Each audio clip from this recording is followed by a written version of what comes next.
IT leaders embracing the role of change maker. What is organizational change management in digital transformation? And an excerpt from my new book called The Final Countdown. Those are just a few things we're going to talk about here today in episode 133 of Transformation Ground Control. This is Transformation Ground Control, your source for all things business, technology, strategy, and change. If you're growing your business, leading change within your organization, or undertaking any sort of operational or technology change initiative, this podcast is for you. This show covers what you need to know about digital transformation, organizational change, operational improvement, and business growth. 5, 4, 3, 2, 1. And now, here's your host, Eric Kimberling.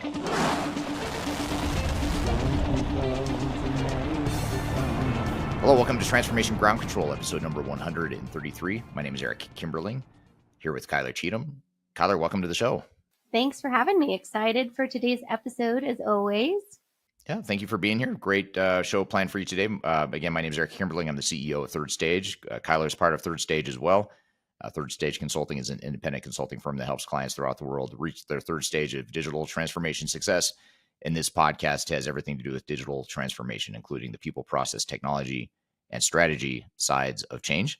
We're excited to have you here today. Great episode planned for you today. We have new episodes that come out for the show every Wednesday. You can find new episodes by going to transformationgroundcontrol.com, or you can search for us on Apple Music, Amazon Podcast, Google Podcast, all the usual audio podcast platforms, as well as we stream to YouTube, Facebook, LinkedIn, and Twitter every Wednesday. So the easiest thing is probably just to go to transformationgroundcontrol.com, and you can find it, all the sources aggregated there. But be sure to check out new episodes of the show every Wednesday. So great show planned for you today. We're going to open up with some questions and answers from the audience. We're going to get into a couple of hot topics in that opening segment where we talk about IT leaders who are embracing the role of change maker. And we'll also talk about how to answer 4 tough questions about digital transformation, or from the front lines of digital transformation. And then later in the show, we're going to have a interactive session with the audience to talk about organizational change management. What is change management and how does it apply to digital transformation? What are some of the more effective strategies and tactics we've seen work for digital transformations? We're actually going to share a few slides, visual aids, if you will, to talk about change management. And we'll certainly take a lot of questions from the audience as it relates to that as well. And then finally, last but not least, later in the show, we are going to, Kyler is going to read her favorite excerpt from my new book, which is coming out on August 25th. It's called The Final Countdown, Digital Strategies to Help. Actually, I forgot the subtitle. Do you remember the subtitle? Kyler, I should probably remember that. I just know it's called The Final Countdown, but there's a subtitle that's something about digital strategy and how important it is. It's the 3 pillars of digital transformation success. What she said. That's the subtitle. So, yeah. But you can learn more about that book by going to thefinalcountdown.com. You can put your name on the registration list to get notified when the pre-sale happens later this month. Go to thefinalcountdown.com. You can learn all about the book and put your name on the list to get notified when it comes out. It's my first book. I'm really excited. I've always wanted to publish a book. Ever since I was a kid, I've always wanted to. I thought it'd be really cool to publish a book. So it only took me 50 years to get there, but better late than never. And I'm excited to hear what your favorite part of the book is, Kyler. So we'll talk about that later in the show. And so great episode. So what have you got in store for us in terms of some of your question jar questions from the audience?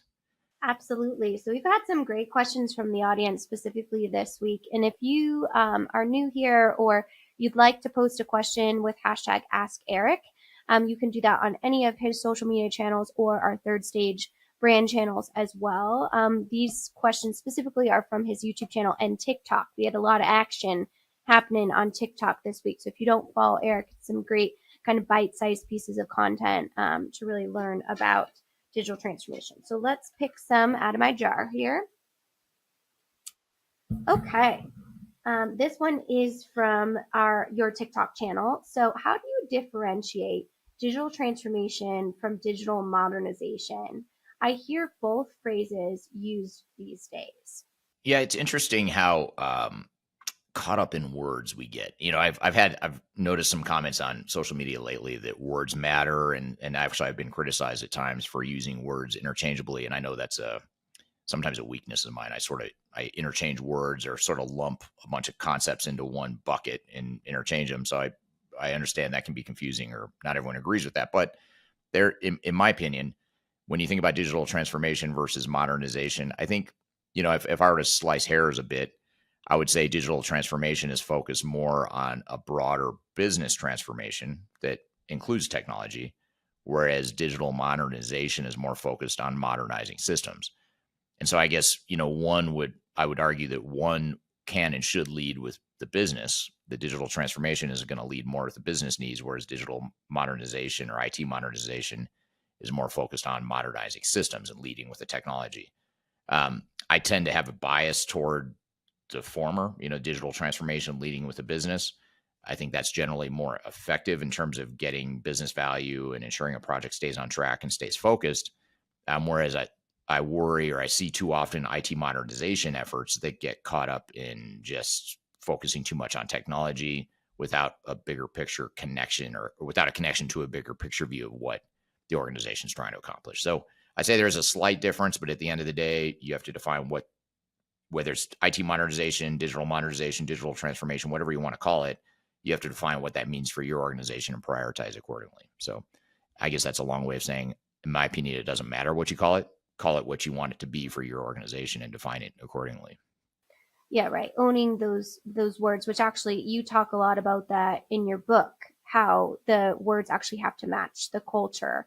And in a few episodes back, you talked about one of your top case studies.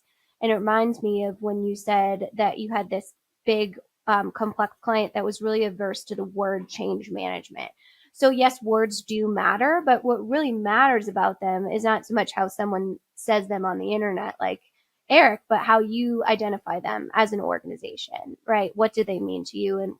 And is everyone aligned around that meaning and understand the objective? So good question. It's a great question.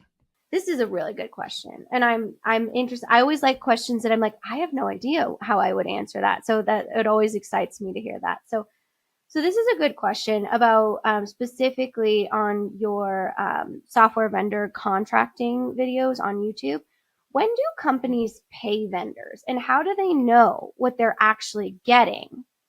Great question. Well, first of all, I'll start with the second part of the question first. How do they know what they're actually getting? I think that's a great question, because you have to obviously know what you're getting, but it's a common problem where during the sales cycle, you get demoed, or you see a demo of a product or a module or a version of a product, and it doesn't necessarily match what you end up buying in the contract. And sometimes this is an unintentional oversight on vendors' part. On other times, you get an overzealous sales rep who's showing you this new version or this upcoming version of software and all the great capabilities, but then that's not the version you're actually getting. So you have to be really clear and really dive into during the demo process an understanding of what modules you're seeing, which version of the software you're seeing, and make sure that when you do go to contract with that vendor, you reflect that in the contracts. So that's how you're sure what you're getting. But as far as when you pay the vendor, typically they want you to buy all the licenses up front and start paying on those licenses right away, even before you start using them, which in my opinion makes absolutely no sense, but that is how the industry works. You generally, if you have 1,000 users of the software that you're going to deploy over the next, say, 3 years, you're buying 1,000 licenses on day one, and you're paying for those licenses on day one. Now, generally what we'll do when we're helping our clients negotiate is we'll obviously push back on that and say it makes absolutely no sense to pay for 1,000 now when it's going to take us 3 years for the 1,000th person to start using it.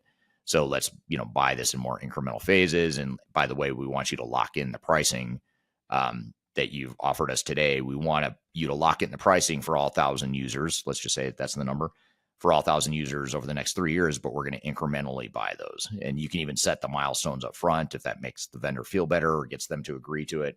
But anything you can do to push back and defer that cost obviously will help. And vendors can absolutely do it. They may not want to, and they may not ultimately do it, but they can.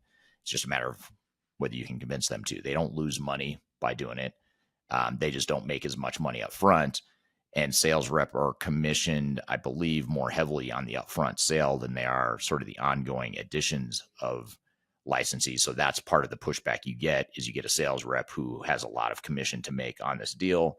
They'd rather sell you the 1,000 licenses now, get you to pay for it starting now versus waiting, because they're not going to get paid as much typically on the later sales. So hopefully that answers the question. Yeah, so I think a lot of people think that when the vendor tells you the payment terms or these terms of licenses, like you said, that that's a hard line. Like that's just the way that it is. That's what we do. That's what everybody does. And it sounds like when we come in at third stage, there is some negotiation opportunities there. Is that correct? There is, absolutely. I mean, you get the sort of set in stone feeling oftentimes from vendors, like, this is our pricing, this is just how it is. And then, the other game they play that you see, it's actually funny, sort of, but it's also annoying and cringy at the same time, is when vendors say, oh man, I've never gotten this approved before, to not pay for all 1,000 licenses. Now I'm gonna have to run this up the chain, up to the CEO of the company, and Larry Ellison's gonna have to approve this. And it's sort of like they exaggerate, like, the effort it takes. And then when they do concede on something, they've never seen it happen before. They can't believe that the CEO approved it, but they did. But the deal expires in 1 week, and they start to play the salesman sort of games. Yeah. But you just sort of, maybe laugh at that, maybe enjoy the humor in that, and just do what you need to do for your business. At the end of the day, for some, it's not funny, so maybe I shouldn't be so flippant about it. But I find it funny at times that sales reps still play those used car salesman sort of tactics, but they do. So you just have to be ready for it. Yeah, and I think one of the biggest things is just having that awareness that they are very good at that. I always tell the story of, like, when we buy software, sometimes I go to Eric and I'm like, we have 2 days to do this, and blah, blah, we got to, get this deal. And even someone that's in the industry can oversee those types of red flags of, oh, you're actually being forced into this and you're not really taking the time to consider it. And I think that's, again, something that you talk about in the final countdown really well, is making sure that you have this mindful approach to digital transformation, not only from the ownership standpoint of how to use words, but also to understand this is your timeline, this is your project, and really to take ownership of that. No vendor, no SI needs to influence how you actually do this. And that's a big benefit of third stage, is coming in and just having that assurance that you can do these things in the industry that are quote unquote unheard of, because we got to, rise it up the chain to, someone that has this deity approval process.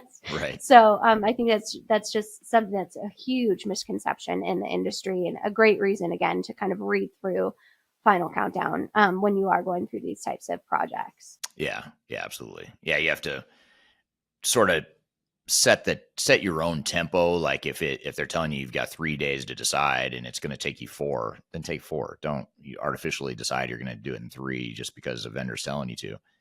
And I do that too. Like when we buy stuff internally from vendors, or we're negotiating with our own vendors.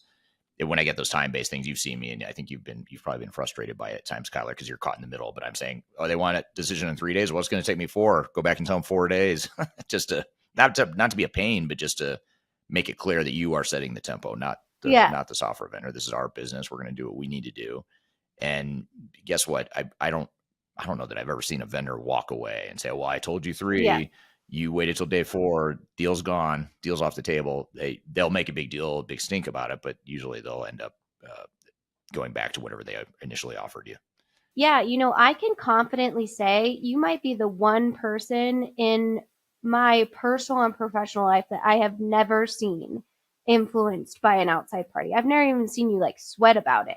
So definitely a good insight, and another, I have countless reasons to read the book, because it really is kind of that agnostic and independent standpoint of you can really stand in the ownership of your own project. So all good stuff. And if you do have questions for Eric, or you want to ask questions on this podcast, you can either leave a question wherever you're joining us today in the comments, and I will pull them. And then also you can comment on any sort of channel. We monitor those really well, and Eric often answers them on the platform, or we do on the third stage team as well.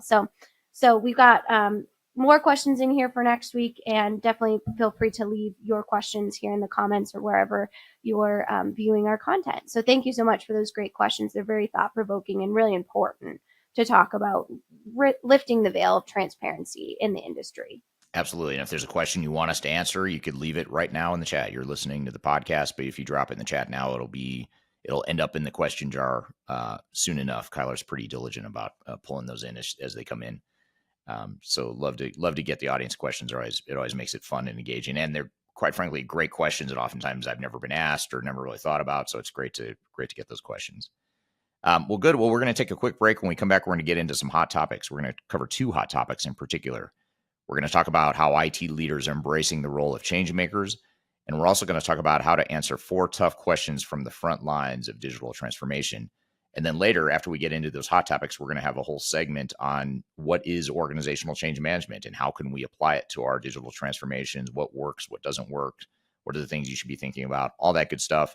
And then last but not least, later in the show, our last segment will be focused on the new book called The Final Countdown.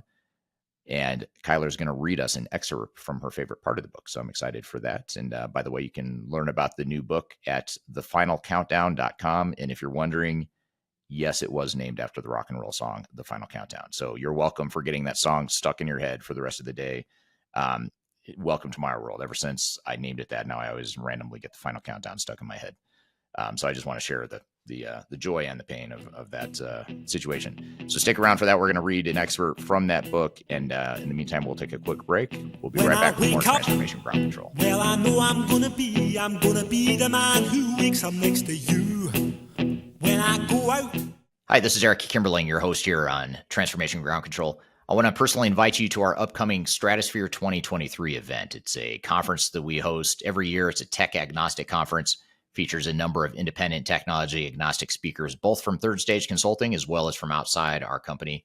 We try to bring in the industry's brightest minds and the most objective minds to help you learn the things you need to know to make your transformation successful. We cover everything from digital strategy to software evaluation to change management to program management to process improvement, data and architecture migration, all that kind of stuff we're going to cover here in Digital Stratosphere.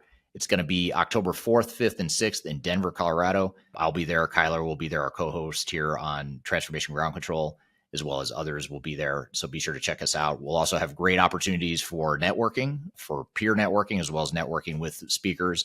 We're also going to have great entertainment, too. We'll have some happy hour networking events, as well as live music from That 80s Band, which is my favorite cover band. They play all 80s stuff. So come enjoy that as well while you're at it. It's all happening in Denver, October 4, 5, and 6. You can go to stratosphere2023.com to learn more about the event. Be sure to register by August 15th to get the early bird discount, which is fairly significant. Again, stratosphere2023.com. Learn more about it. Hope to see you there. And in the meantime, hope you enjoy the rest of this episode of Transformation Ground Control.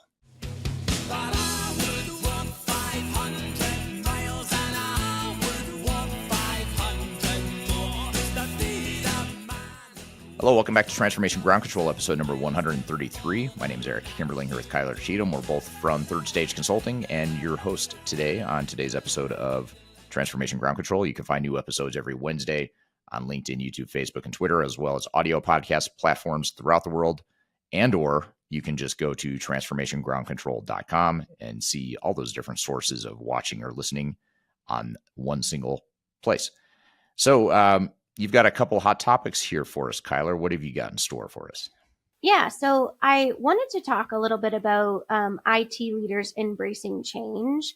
So there's actually some data around this, which I find kind of ironic because sometimes not only is it a evolution of the IT role or the CIO role, really, to embrace change and embrace kind of the people side of a digital transformation, not just the technical side. But there's also some really hard data around that. So I want to kind of share that as a precursor to this conversation. Right.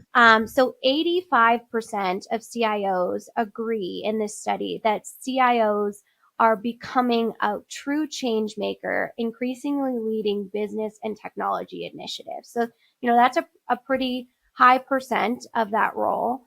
And a lot of it they had cited was brought on by pandemic era changes or economic uncertainties, and really making sure that technology can be the backbone of the organization, but also understanding without buy-in and without things like user adoption and overall cultural enhancements, you can't really leverage the the technology within the organization. So they actually talk about the importance of organizational change management initiatives, which I think is a really refreshing approach, especially for a more technical role within the organization. So I'm going to tell you a few ways in which they are embracing this change that they found trends from the study. And there's a few I want to dive into.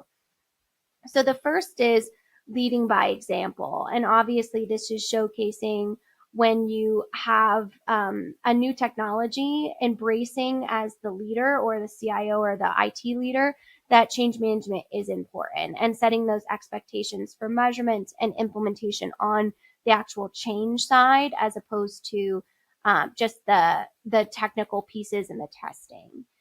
So making the right adjustments is another one. Really understanding where you need to look at areas of resistance of the business, which I know you're going to get into a little bit more in your change management Q&A today. But the one I really want to dive into with you is getting proactive proofs of concept. So this is kind of a newer piece in which we've never really talked about in the change management world as proofs of concept.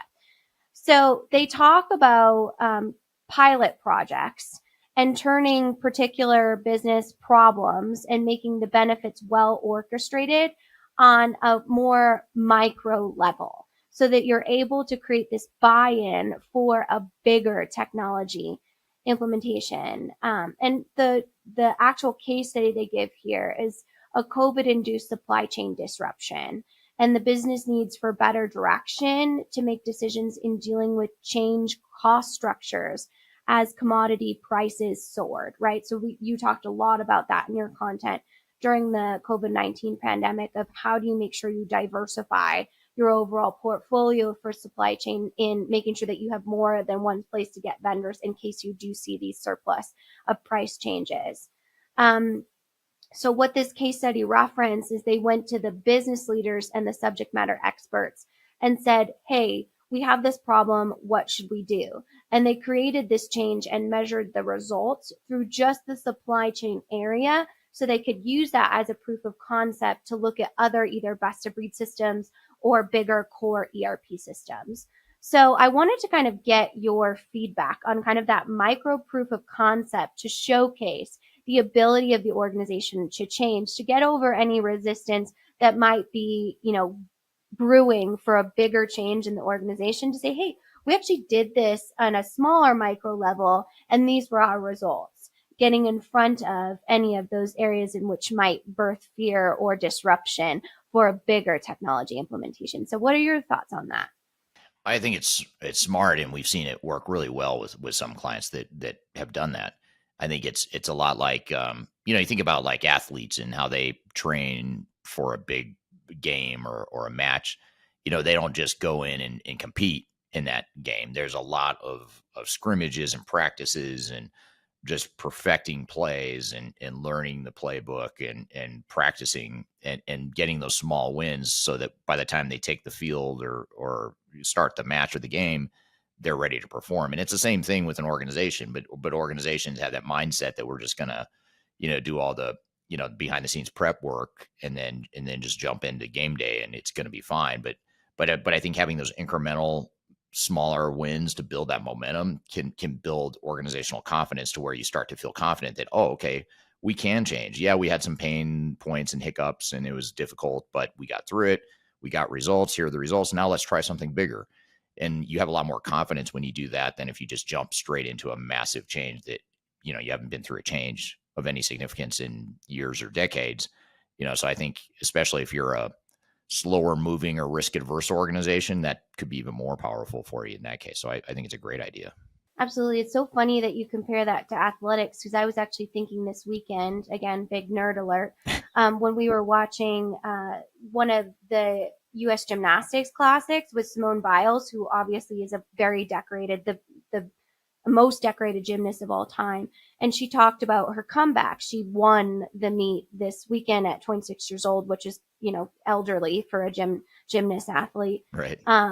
But she talked about the ways in which she looked at creating a mock meet. So they went in and did a complete mock proof of concept, right, to make sure that she was ready for the pressures that go into the specific meet. And that's a great way. I was actually thinking while we were watching it, that's a great way to go into making sure that you have the confidence to go through a technology implementation, is really mapping it out and mocking all of the different scenarios that might happen. Whether that's, the crowd booing you or the organization booing you, right? But making sure that you really understand what that looks like, and those little wins that we talk about celebrating and those proof of concepts in one area of the organization seem to be a real big confidence builder and just an overall positive perception for the change within the organization. Yeah, and it also it forces you to focus on the little things that aren't so little. You think about gymnastics, and I'm not a gymnast by any means. I know very little about gymnasts, but let me ask you a basic question. Do they use chalk on their hands? Like, don't they use chalk so Yes. they can get a Yes. grip or whatever? Let's just say you forget to put And chalk grips. on and Yeah. grips. Let's Yeah. just say you forget or you don't apply chalk or grips uh, appropriately. You do everything else perfectly, but you didn't have chalk or the grips right on your hands. I mean, that's a small little thing, right? Just one detail out of Mm-hmm. hundreds that it takes in that burst of performance you have to have, but that's a huge thing, or that could be a catastrophic thing. So it's the same thing with going through an organizational change. Are you doing all the little things that are actually really big things, but you don't feel like they're little until, you get to the moment of truth? Absolutely. Definitely. All good things, but I think it's, an overall refreshing take on the industry to look at IT leaders that are really focusing on the importance of understanding the perception of change, not just kind of that stick approach of this is what we're doing, get on board, or, jump ship Right. type of thing. So that's a real refreshing way to look at that. And hopefully we can start to see those statistics we've been measuring or looking at and monitoring within the industry of how failures are going up, up, up, up, up. Hopefully this can start to kind of buck that trend of Yeah. making sure that things that are really catalysts to failures are addressed in that phase zero planning. Yeah, absolutely. Agreed. Well, let's move on to the how to answer 4 tough questions on the front lines of digital transformation as well. So these are 4 questions in which we in this study specifically talk about, and a lot of them are known, but there's a few that, as always, I kind of want to dig into here. So one of the areas in is how do you capture that tribal knowledge from veteran frontline workers, which I know you talk a lot about, is making sure that not only do you capture it, but you understand how to create value for those high tenured employees. Another one is talking about how do you keep your digital strategy engaged within your employees. So not only capturing tribal knowledge, scaling technology, but integrate it in all of your strategies. And one strategy they talk about specifically in this article that's a really important key aspect of digital transformation is how do you use your digital solutions and training support to actually recruit top talent, which is something we have talked about at kind of a high level, but never talked about the importance of modernization of technologies or IT structures to actually attract top talent to your organization as a recruiting tool.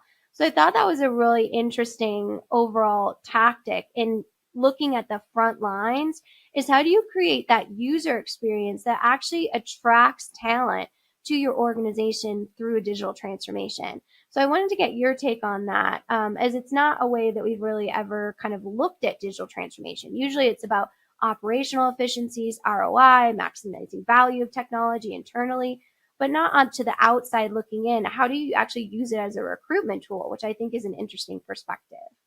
Yeah, it is, and it actually it reminds me of a dynamic that we see often with our clients. That's sort of the opposite of what you're saying, which is the undermining that old outdated technology, the way that old outdated technologies can undermine your recruiting abilities or your user experience. So a lot of times we have clients who are still, believe it or not, using like mainframe based systems that are green screen systems, and you get young kids out of college that it's like a foreign language. They have no idea what is going on. Like, what do you mean there's no GUI, or there's no, I have to memorize a transaction code and enter that? I mean, it just doesn't make sense to someone, and nor should it, by the way. I mean, that technology is so outdated, but it was so common 25 years ago or 30 years ago, where you have a 4-digit transaction code you'd have to memorize to get to the screen you need to be able to do whatever it is you're going to do. And, a kid's not going to understand that, and nor would you or I probably, I would argue, just because it's so old. But I think that's sort of the negative, or the negative based consequence of having an old, outdated system. But I think if you do have better tools and easier ways to do people's job, that can be a recruiting tool. I have not seen an organization do that effectively, but there's no reason why they shouldn't be, and why more organizations shouldn't be, because I think that can be a selling point, especially, if you're trying to attract younger talent. Especially, I think that's where better technological tools is going to help with younger talent, especially. Yeah, absolutely. So should that be a consideration in your phase 0 planning? We don't have it on our checklist, but I'm feeling like maybe we should add it. We probably should, because what it does is it forces you to think about, forget recruiting for a second. I know that's the point of your question, but even more fundamentally than that is looking at your existing employees and making their lives better. How do you make their lives better and easier and more enjoyable and less frustrating? And if you can do that, then it's going to be easier to recruit, back to your question. So I think, looking at a digital transformation in general about employee experience, I think we talk a lot about customer experience, and that's something we focus on as consultants, but we and our clients probably don't focus enough, and the industry, I would argue, doesn't focus enough on employee experience, which certainly if you're doing an HR or an HCM implementation, I think that's maybe the exception. But aside from HR and HCM implementations, if you're talking about an ERP implementation or supply chain management implementation, you're right. Too often we're just focused on efficiency gains and productivity gains and stuff that's important and might indirectly help the employee experience, but we don't directly focus on not just the customer experience, but the internal customer or the employee experience. I think that's just as important. Absolutely. Definitely. Well, I'd be interested to kind of turn to our audience to kind of talk through, is this something that you feel as though should be a main consideration in digital transformation when it comes to employee experience, recruitment tools? And then also, question B, is there anything else you would add to our phase 0 checklist as I shamelessly crowdsource additional thought leadership, which I love to do? So if you haven't seen our phase 0 checklist, you can actually click the link wherever you're getting this episode today, and it is a free download, and it's a great checklist to kind of go through just to make sure that you're ready for your digital transformation. We call it phase 0 planning, which is arguably one of the most important pieces to ensure that you're actually ready and optimized to go through that transformation. So would love to hear from our audience here in the comments as well. And you can also recommend hot topics that you'd like us to discuss in the future, if that's something that you're interested in. But great insights. Some 2 unique questions, I feel like, today in our hot topic segment. So it was exciting to get that insight, Eric. So thanks for sharing it with us. Yeah, absolutely. Thanks for queuing up the hot topics. That's great stuff. And look forward to chatting through more of that in future episodes as well. Well, good. Well, we're going to shift gears a bit, and we're going to talk about change management here in a moment. We're going to do our next segment focused on what is organizational change management and how does it apply, or can it be applied to digital transformation? We're going to dive into that, take a bunch of audience questions, share a couple slides or visual aids for change management or related to change management. We'll do that next. And then later in the show, Kyler is going to share with us her favorite excerpt from my new book called The Final Countdown, which you can learn more about that book at thefinalcountdown.com. The book that will be released on August 25th on Amazon. You can buy it digitally, or you can buy hard copies of it on Amazon beginning August 25th. So be sure to check out thefinalcountdown.com, and we're going to get to an excerpt from that book later in the show. So stick around. We'll be right back with more Transformation Ground Control.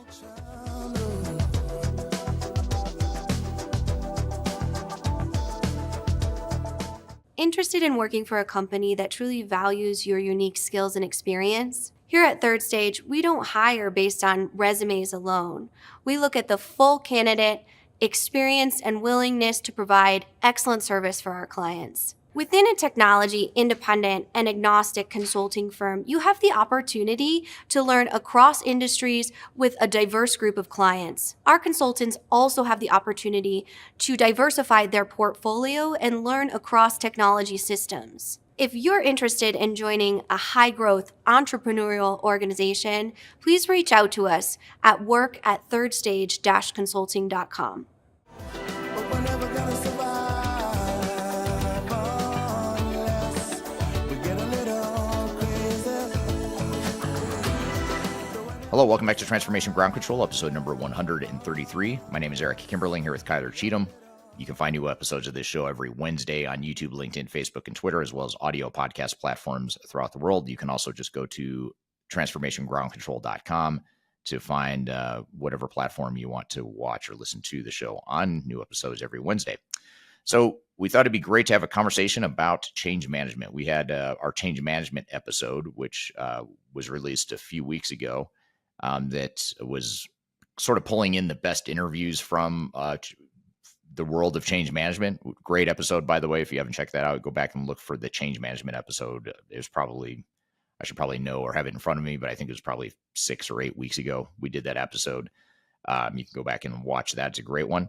But we thought we'd do more of a deep dive discussion here with the audience and get into really the basic fundamentals of what change management is and how it can be applied to digital transformation. So we thought we'd have that conversation here today. So with that all being said, let's jump into the conversation. So to get started, what I thought I'd do just to sort of set the context here today is I do have a couple slides I'm going to share kind of from my hip pocket, if you will. I'm not going to go through a formal presentation per se, but I do have a couple visuals that I want to pop up on the screen to really just set the context for the discussion. And I've got some excess materials that I can pull from depending on where the conversation goes here today. But one of the things I wanted to start with is to, before we get into what change management is, maybe back up a little bit and talk about why change management is important, because I think that's an important thing to talk about. Because a lot of times when we work with clients, one of the dynamics we see is that we deal with a lot of executives and leaders within organizations who have this assumption that change management's important, but it's more important to other organizations.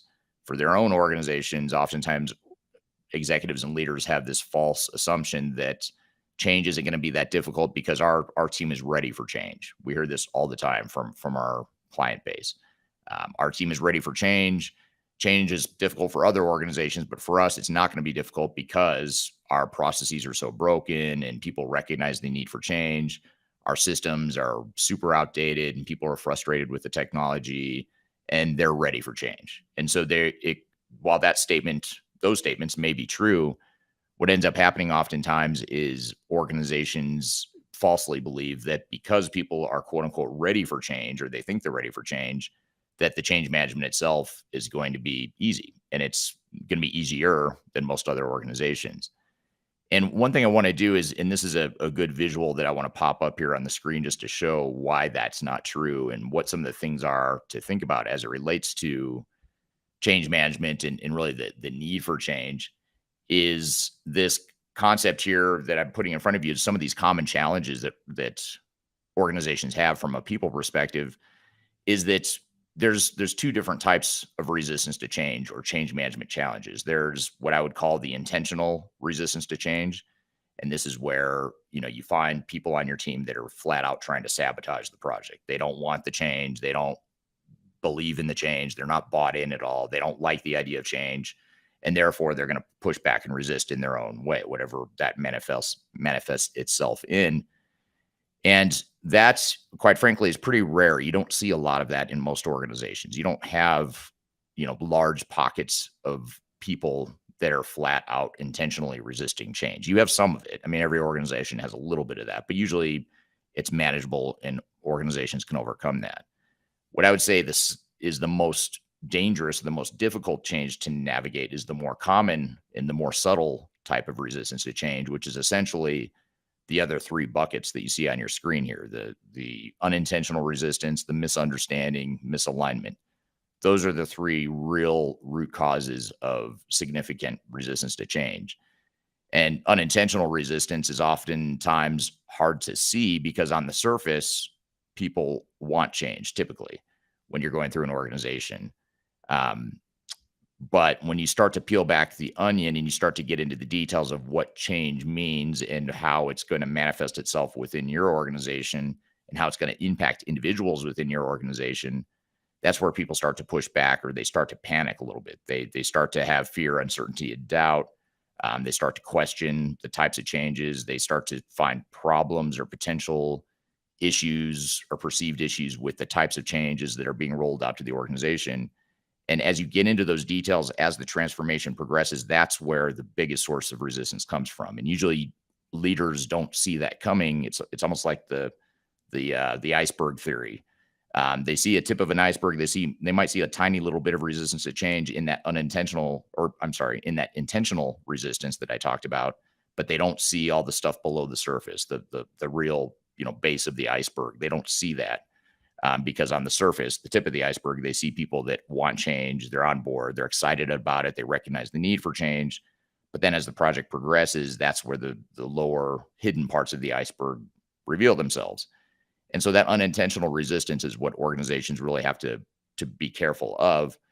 And then there's two other types of sources of people challenges that lead to resistance typically, which somewhat overlaps with unintentional resistance, but is worth calling out separately here, which is misunderstanding, misalignment. So if employees don't understand and have clear direction and clear understanding of what their jobs are going to look like in the future and what business processes are going to look like in the future, they just don't understand because no one's communicated that to them or it hasn't been shared with them, that misunderstanding will typically lead to resistance to change. And same with misalignment. If an organization is not on the same page, if they're not rowing in the same direction and headed in the same direction, that misalignment creates these sort of headwinds that will make change management very difficult, if not impossible. And so the key is, how do we get our team aligned and make sure that we're all on the same page, especially at the leadership level? It starts with the leadership, but then it sort of trickles down through the organization as well. So very important to address that as well. So this visual right here is meant to show that there's different types of resistance to change, and the most important sources and the most significant sources of resistance to change are those that are unintentional. And so I think that's important to point out, because a lot of leaders misunderstand that. And I think that's something that if you're not a leader or you are trying to manage expectations of your leadership team, that's a useful concept to share with them, because I think a lot of them are overly optimistic and assume the best, when I don't want to say you should be assuming the worst, but you should assume that there's a lot underneath the surface of that iceberg that you don't see yet until you do a more formalized organizational assessment, organizational readiness assessment, which is something we can get to here as we continue the conversation here today. So that being said, I guess that's a long way of saying change management is really important, and it's probably more important than most teams and organizations fully understand. And unfortunately, most organizations don't fully realize or understand how important change management is, and how difficult resistance to change is, and how widespread resistance to change is, until they get into the project and they start going down the path of their transformation, and they get deep into the testing process and even into training. And then they realize, wow, people are really resisting this change. There's a lot of pushback. There's a lot of confusion. There's a lot of chaos. And if that's the moment when you realize that change management is going to be important, we should probably invest some time in change management, it's too late. I mean, you can try to mitigate as much as you can, but you've waited too long, and you should have started change management a lot sooner. Unfortunately, that's where a lot of organizations are, and they hire us sort of midstream to try and correct and remediate some of that. It can be done, and it's better than just ignoring it and assuming that it'll just go away, because it won't. But if you're early enough in the process where you can affect that focus and affect that perception around change management, that's certainly something that's going to be super beneficial. We're here chatting about what is change management and how does it relate to digital transformation. We've got a lot more to cover, so stick around. We'll be back with more Transformation Ground Control. When things are big that should be small, who can tell what magic spells will be doing? Are you looking to stay ahead of the curve in the ever-changing landscape of digital transformation?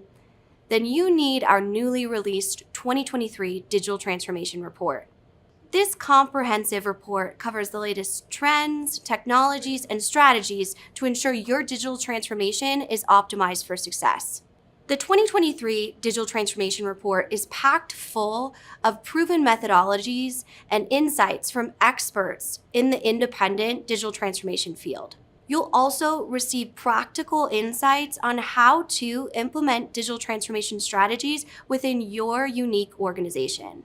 This free report is available for download on our website at thirdstage-consulting.com under our Thought Leadership section.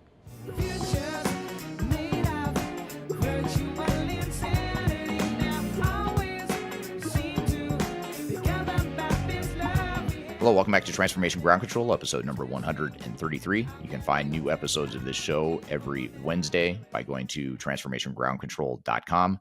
You can also search for this podcast on all the major audio podcast platforms, as well as YouTube, LinkedIn, Facebook, and Twitter. So we're here having a conversation about what is organizational change management? How does it relate to digital transformation? Let's jump back into the conversation. Here's a question from Ryan on LinkedIn that I think is a good one. It's a good sort of intro question or a backdrop setting question here, which is how do you resist or how do you address resistance to change among employees or team members? It's a great question and something we want to get into and unpack here quite a bit here today. And there's a lot you can do. I mean, I started to mention that one of the first things you can do is an organizational assessment. And what I want to share here real quickly is just a real quick slide that sort of visualizes what this organizational assessment is. But generally speaking, what you want to do, and I'll share my screen here real quickly again. Generally, what you want to do is, first of all, understand and really dig into getting into the details or digging under the surface of what the potential sources of resistance might be. So I mentioned before, there's a couple different buckets. You have these sort of the intentional resistance, which is a lot easier to spot. And quite frankly, it's a lot, I don't want to say it's healthier, but it's a lot easier in that even though it's blatant, even though it's very powerful, at least you see it and you can attack it and you can address it when it's blatant intentional resistance. The unintentional resistance is a lot harder because oftentimes you don't see it coming. You don't know that people are going to resist it because on the surface, again, they want change, they support it, they're good employees and team members. They want what's best for the company. They want what's best for the team. But as you get through a project and you start digging into it and people start to realize that, wow, my business processes are really going to change, or even more important, more recently with some of the advances in technology like artificial intelligence and machine learning and some of these technologies that are tectonic shifts in the way businesses operate in terms of efficiency gains or potential efficiency gains, what people start to question then is, wow, am I important to this organization? Am I going to be important to this organization anymore now that we're bringing in AI to do, X% of my job? So that's an important thing to point out is that, it's when you get into the details and you start to see the personal impact that these changes have, that's when people start to really push back. And one of the best ways to identify or to mitigate the risk or mitigate this resistance to change is, first of all, to understand and draw to the surface what the sources are and where that resistance is coming from. And that's where this organizational change readiness survey and analysis comes into play. And this is something we do for our clients all the time as sort of a first step to effective change management.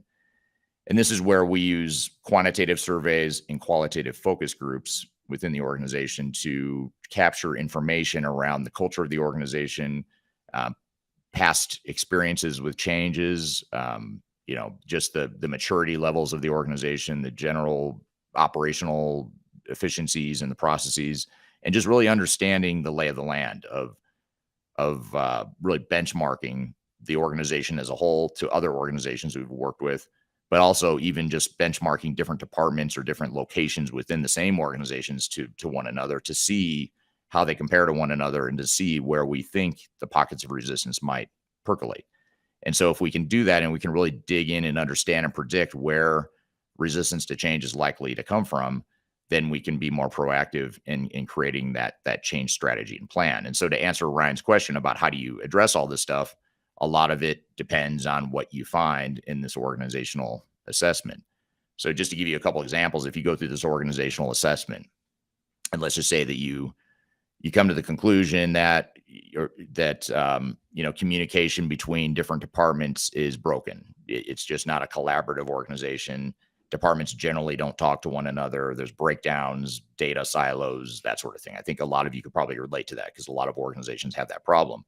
If that's a key challenge or problem within an organization, one of the things we can expect is that the fact that now you're deploying, let's say, an enterprise-wide technology that is designed to break down some of those barriers and to create single sources of the truth and to get rid of some of those data silos, to create more end-to-end integrated business processes, that all is good stuff, right? That will all deliver business value at the end of the day to the organization if we deploy it right. But in the meantime, people are going to struggle with that because we know right now they're operating in silos and they've got their own myopic view of the world.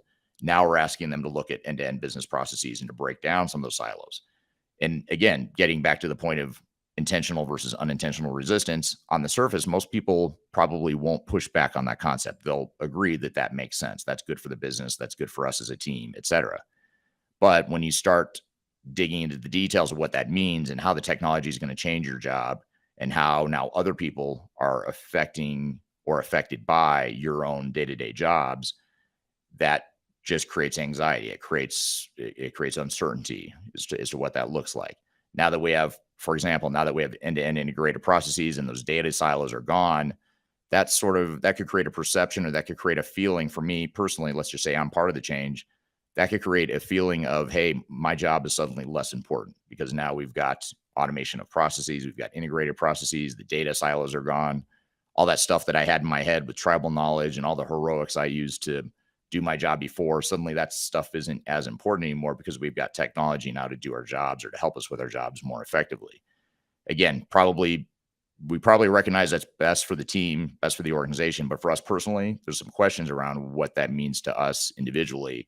And that's where people get hung up. That's where suddenly I'm not as excited about this change as I was when we were talking about it in theory.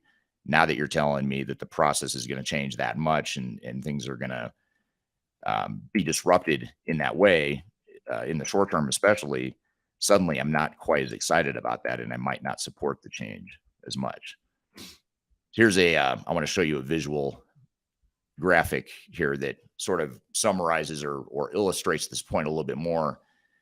But when you think about change management, and I'll let you kind of read the cartoon here and the bullets that go along with it, and I'll give some backdrop here. Hopefully you think it's as funny as I do. But this is a cartoon one of our team members created a couple years ago that sort of illustrates the point that when we have ownership and pride in our jobs, and a lot of you can probably relate to this, people that have been with the team for years, if not decades, they've built immense amounts of tribal knowledge. They've perfected and fine-tuned business processes, for better or for worse, even if they can be improved, even if they're not ideal. They themselves have taken pride in developing those processes with limited tools, limited support, perhaps. And there's a lot of pride that goes with that. And so organizations and individuals within organizations have that sort of pride in what they've created. And when we come in as consultants, or if you come in as a leader or a digital transformation project team member, and we say, hey, we're going to change that process because it's broken, and we're going to completely change it, we're going to automate it, we're going to put in technology and tools and all that stuff, suddenly, again, we intuitively understand it's probably best for the organization and best for the team. But we do start to question, what does that mean for me now? I created this elaborate spreadsheet to manage my part of the business, and I spend 80% of my day and 80% of my job is focused on that spreadsheet and on this elaborate process and tool set that I've built over, let's say, 20 years. Well, that's a threat. That creates fear and anxiety, fear, uncertainty, and doubt. And so we've got to figure out how do we address that? How do we create clarity of, just because your spreadsheet is going away and becoming automated doesn't mean that you're not important to this organization. And just because that spreadsheet is going away doesn't mean your job's going away. Your job's going to change, but now let's define what it looks like. And let's create that vision of what your job looks like, so that that person now suddenly gets excited about it again, instead of being worried about the unknown. And too often, project teams and organizations create a huge amount of uncertainty by not clarifying and not understanding themselves what the changes are going to entail. So in other words, they say, we're going to put in technology to automate a business process. We're going to get rid of that spreadsheet that you've been managing for 20 years to do your part of the business. And don't worry, your job's going to be a lot easier now. Now you won't have to worry about that spreadsheet. Well, that sounds good in theory, but then when I really start to think about it, I think, well, what am I going to do? Like, what's my job going to look like? What am I going to do day to day? And if that's a question I don't have a good answer to, or that no one else in the organization has a good answer to, you can rest assured I'm not going to support the change. I'm not excited anymore. Now I'm probably at best neutral, best case scenario, but more likely I'm a resistor. I'm going to resist this change. I want change for everyone else, but I don't want my world to be disrupted in a negative way.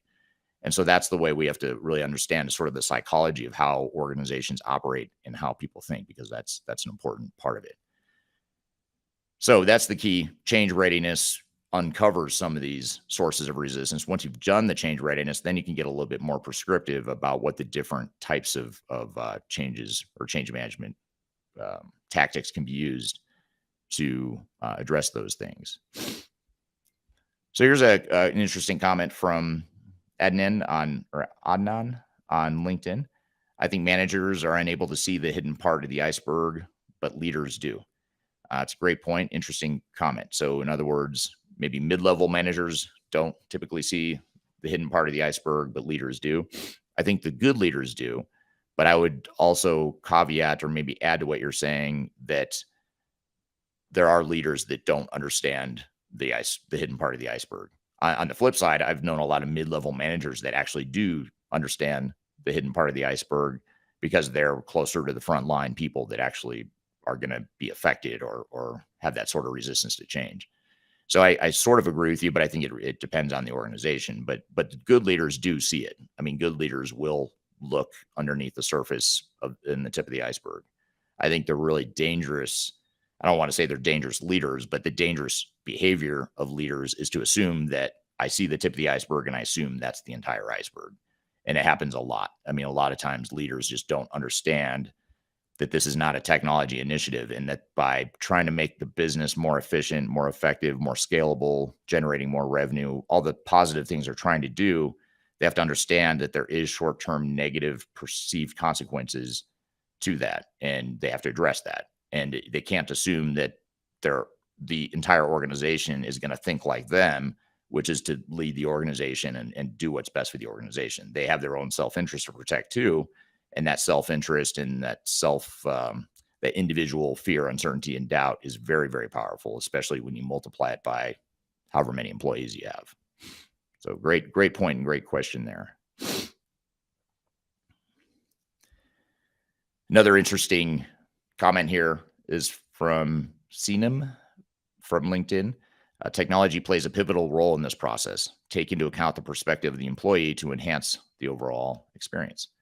So totally agree. Technology is important, but you also want to take into account the perspective of the employee and really, what is that employee experience and what is that employee impact? What is the change impact to each major work group in the organization and each individual in the organization so that we can create a communications and change management plan that addresses those specific needs and concerns. We're here chatting about what is change management and how does it relate to digital transformation. We've got a lot more to cover, so stick around. We'll be back with more Transformation Ground Control. Just tell me what you've got to say. Tell me, I've been waiting for so long to hear. If you are aiming for transformation success, turn to Third Stage Consulting Group. Third Stage's independent and technology-agnostic consulting team helps clients define their digital strategies, define their roadmaps, and manage their transformations. With offices in the US, Europe, and Australia, our team helps the world's most forward-thinking organizations through their transformation pitfalls and risks. If you are embarking on a digital transformation or business change initiative, contact Third Stage Consulting to see how we can help you reach the third stage of transformation success. Learn more about us and download independent reports, videos, and other best practices at thirdstageconsulting.com.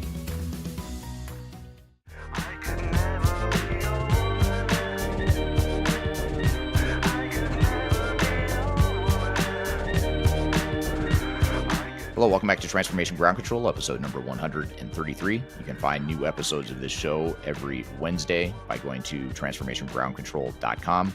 You can also search for this podcast on all the major audio podcast platforms, as well as YouTube, LinkedIn, Facebook, and Twitter. So we're here having a conversation about what is organizational change management? How does it relate to digital transformation? Let's jump back into the conversation. Here's a question from Ghassan on LinkedIn. Leadership may be in, but they need to be committed throughout the digital transformation journey and beyond. And that's a great point because on the surface, most leaders we work with are committed. They're in. They support the project. But what they don't do is maintain that high level of commitment or that visible level of commitment throughout the entire project. What ends up happening is they sort of delegate the project to a project team. They set the tone and the vision for the project, which is very important, but then they sort of back off and let the project team manage the whole thing. And they need to do that to some degree. Don't get me wrong. They have to delegate. The CFO or the CIO or the COO of the company cannot be the project manager that's in, all the details of a project. But what they can do is make sure that they're getting support and buy-in from the rest of the leadership. So making sure that the leadership team is actively involved in making major decisions around what our business is going to look like in the future and what we want to be when we grow up, and how technology that we're deploying right now is going to help us get there. What you can't do is assume that the project team is just going to figure it out. They're going to go figure out how to design these new business processes and put in the new technology and change people's jobs and all that stuff. There has to be some sort of project governance there and sign-off process where, yes, the project team might come forth and say, hey, this is what we see as a potential future state operating model to support what the goals and objectives of the organization are. But it really needs to be the leadership team that ultimately blesses that or signs off on it or changes it and sort of gets their fingerprints on that future state design so that everyone's on the same page, and that so the project team is delivering what's expected from the rest of the organization. What you can't do is say, we want to put in new technology to make us more efficient, more scalable, generate more revenue, make our jobs easier, et cetera, et cetera. Now, project team, let's go get that done. You can't just stop there. You have to be involved, and you have to do some of the dirty work and rolling up your sleeves of really understanding and defining what those future processes are going to be, how it's going to change people's jobs, how you might, standardize processes, how you might consolidate parts of the organization, that sort of thing. So, I'll give you a good example. A lot of clients we work with are private equity owned companies. And so they're mid-size, high growth companies. They've got a lot of private equity money behind them. They go out and they buy a bunch of companies to fuel their growth, both organically and through mergers and acquisitions. Then someone decides, hey, we've bought all these companies now. We're highly inefficient though, because we're fragmented, we're siloed, we're acting like a bunch of different companies, which we essentially are because we just went and bought a bunch of different companies. So now let's start acting like one company. Let's have common business processes, common tool set. Let's consolidate the organization so we sort of have, less redundancy throughout the organization.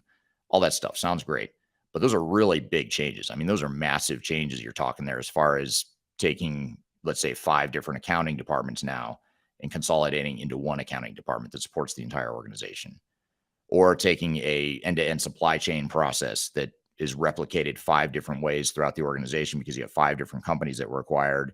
Now you're trying to come up with one way of running your supply chain, or at least one common way of running it. Those are massive changes that a project team is not going to be able to do on their own, not because they're incapable or incompetent, but because it has to be the leaders that set the tone and the level expectation and the definition of what those processes and organizational changes are going to look like. If leaders don't do that, what ends up happening is the project team will follow the path of least resistance. And the path of least resistance is to not change, to not standardize processes, to not consolidate functions, to not make massive major changes, tectonic shifts to the business. That is the path of least resistance, because it's a lot easier just to stay put, and the known of the status quo is very powerful. The unknown of future state processes that we don't understand, that's something we can't get behind. I mean, it's just, how do you support something you don't understand?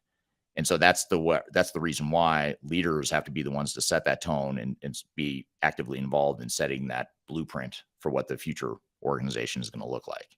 But too often what we do as leaders is we set that really high level tone and vision. We put together a project team. We hire a big system integrator to come in and help implement technology, and we hand it off to them.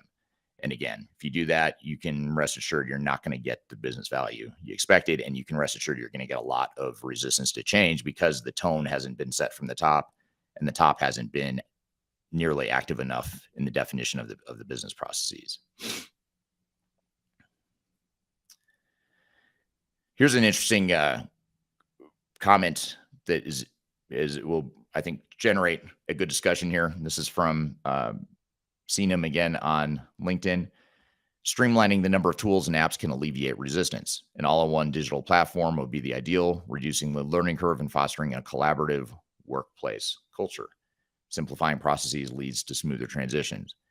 So I agree. It can, but what I'll say to that is that just the fact that you're putting in a single tool, an all-in-one platform, something that's easier to learn, that I would agree with you long term. That yes, that is true. You will get better adoption. It's less of a learning curve if you have one single integrated system. But you look at where you are today, and let's just say you have 100 different systems.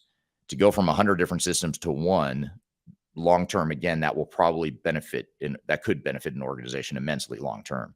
In the short term, though, you have to deal with the disruption of the fact that you're taking away 99 or maybe all 100 of your systems and consolidating into one.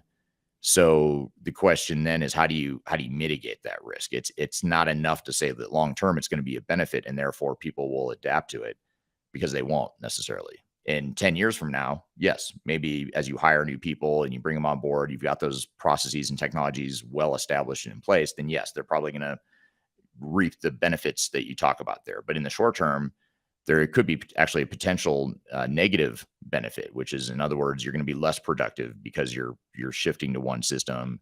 You've got these change management issues we talked about. There could be operational disruption at the time of your go live, meaning because of some of this resistance to change and some of this lack of clarity around processes and roles and responsibilities, that can actually lead to lost business value at the time of go live. And that's why so many implementations or digital transformations fail, is because organizations don't navigate that stuff very well.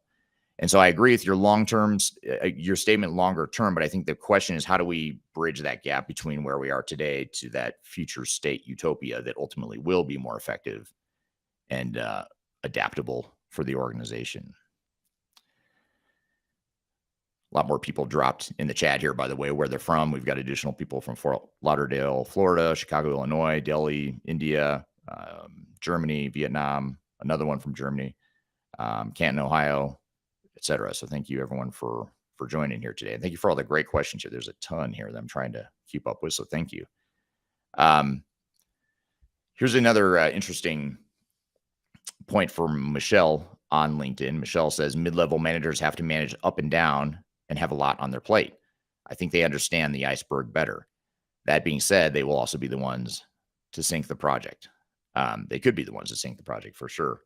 I think you're onto something here with the mid-level managers, because mid-level managers are really key to organizational success during digital transformation. Of course, leaders, sort of the top executive leaders, they are too.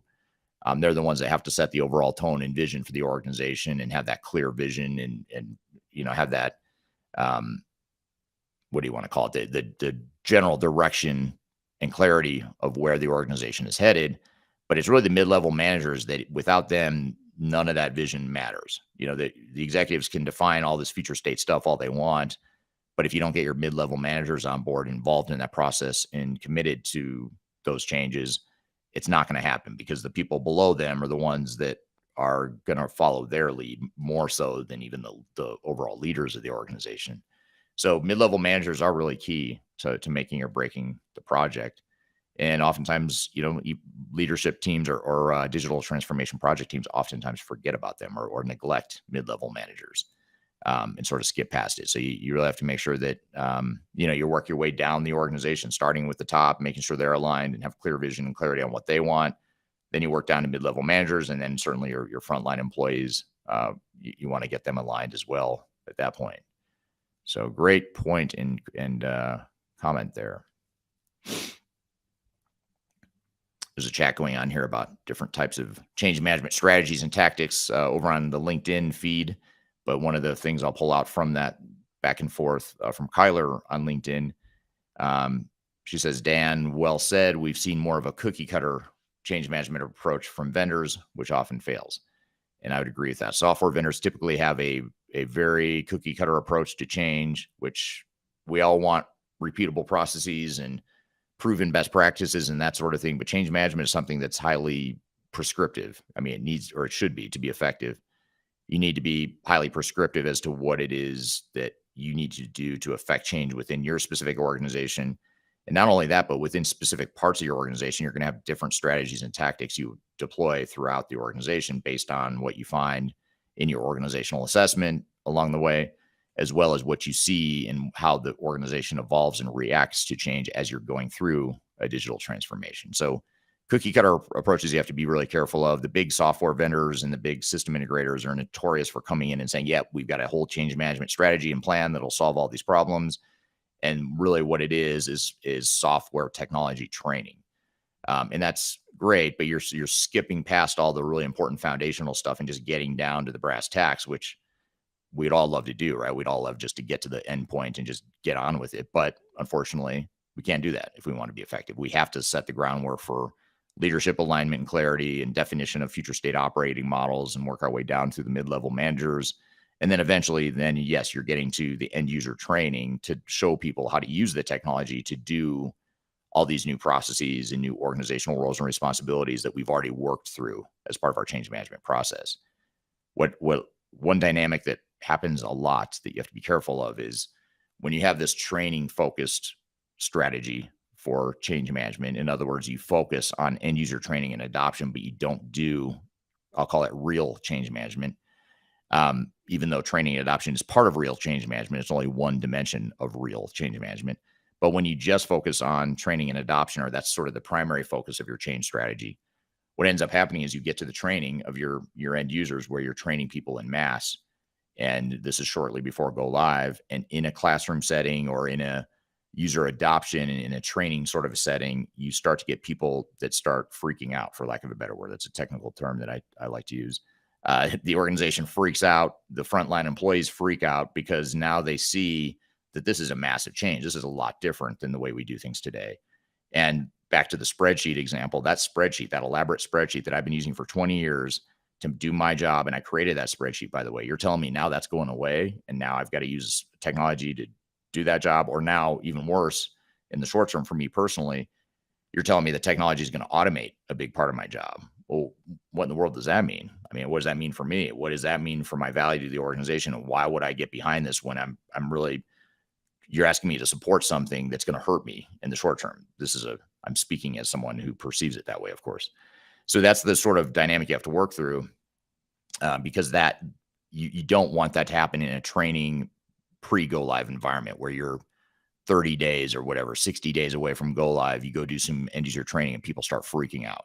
That freak out will happen. It should happen. It needs to happen, but that should have happened months ago. Early in the process, that should have happened to where by the time you get to training, it's more of a formality of, yeah, we get it. We understand that my spreadsheet's going away. My job's going to change. I'm finally comfortable with all that. Now just show me how I'm going to do it in the new technology. And that's what training should be focused on. But too often, back to Kyler's question, too often the vendors, big system integrators are really notorious for this. They say, we're going to spend all this time and effort and money on training, on an elaborate training program, but that training program backfires, not because the training isn't good, but because you haven't done all the foundational stuff early in the process to get people comfortable with the change and to let them freak out. You have to let the organization freak out because they will. So it's your choice as to when they freak out. Are they going to freak out right as you're ready to go live and pull the trigger on new technology and you're just days or weeks away from going live? Or are you going to do it months in advance so you have time to work through it and address it before go live? And my strong suggestion would be the latter, which is do it sooner, because A, it's going to make your life a lot easier, but B, it's going to minimize the likelihood of having a material operational disruption at the time you go live. And that's sort of a dark side of digital transformation that we don't talk about much in this industry, but we need to, which is operational disruption is the biggest cost of digital transformation, yet we rarely quantify it, if ever. And operational disruption is can't ship product, can't close the books, can't run payroll. Major show-stopping sorts of things that we didn't anticipate and ends up happening to our organization because we didn't do change management right, among other things. It's not the only thing that can cause that dynamic, but change management is typically one of the leading culprits of why a project does or doesn't create operational disruption at the time of go live. Here's a difficult question. I'll try to answer it anyway. It's from Devendra on LinkedIn. Devendra says, how should ERP software be planned to help make a perfect implementation for change management? What are the top 3 most important things, according to you? So let me try and take a stab at 3 of the things that I think are most important from a change management perspective during an ERP software implementation or any sort of technology initiative or digital transformation. I'd say in no particular order, but more maybe sequential order would be the change readiness assessment. That's what we talked about earlier in this discussion around assessing qualitatively and quantitatively the organization and understanding where those pockets of resistance lie and uncovering the base of the iceberg, getting below the tip of the iceberg to understand what the sources of resistance are, what the pockets of resistance are within the organization, and how severe those sources of resistance are. So that's the first thing, is that organizational assessment, that understanding of how ready we are for change. And it's not really a question of if there's going to be change management resistance, but where is the change management and how severe is it and what are we going to do about it? So I think that's an important thing to frame, or maybe change in your way of thinking. Instead of asking yourselves, will our organization resist change? You have to assume that yes, they will, because they will. I've yet to see an organization or client, after over 1,000 digital transformations I've been involved with over 25 years, at varying levels, I've yet to see an organization that did not struggle with change. And I've yet to see an organization that did not, after the fact, tell me change was a lot harder than they thought it would be. And so you have to sort of trust that, or just proactively recognize that, and also recognize that, what are the consequences of being wrong on that? The consequences are a lot greater that let's just say you're worried about overcommitting resources to change management. Well, the risk of that is in the consequences of that, if that is true, which I strongly suggest it is never true. But let's just say perhaps you're worried about overcommitting resources to change management. That's a smaller price to pay than doing the other extreme, or going too far the other way of not investing enough in change management. Those consequences are much more severe. So you have to look at it from a sort of a risk-adjusted perspective. So that's what that organizational readiness piece can do. It can help you identify where the resistance is. That's one thing. The second thing that I'd say is an important change management strategy and tactic or tool is fully understanding your change impact. So understanding department by department, location by location, who's impacted, how are they impacted, how are their jobs, or sort of what is the gap analysis between current state and future state for different people throughout the organization. Because you have to be able to articulate to people what their jobs look like. And again, the dynamic that you have to watch is that so many project teams, software vendors, system integrators, implementing technical consultants, they all tend to look at things more focused on the future state. And they say, okay, we're just going to deploy technology that does A, B, and C. And that's great. You have to do that. But organizationally, from a change management perspective, we have to understand the current state and how the current state is changing, and how specifically the future state is going to look for each individual within the organization, so that we can paint that vision for them, so that we can let them freak out. Back to my technical term, they can freak out as soon as possible in the process, and we can address that resistance to change. So that change impact, I'd say, is a second. And then I'd say a third, if I were to pick my top three most important change management strategies or tactics, a third would be the organizational design, clearly defining how reporting relationships are going to look, and also how job roles and responsibilities are going to look. So in other words, not just looking at a business process or workflow and understanding the change impact, but also defining what the job itself is going to look like. And they're somewhat related, but I think it's worth calling out organizational design as another one. And I also put that in my top three because it's probably, I can make a strong case that it's the most important change management tactic that is also the most overlooked in terms of organizational design. So those would be my sort of knee-jerk reaction to what the top three things are. The top three most important things are for change management. We're here chatting about what is change management and how does it relate to digital transformation. We've got a lot more to cover, so stick around. We'll be back with more Transformation Ground Control.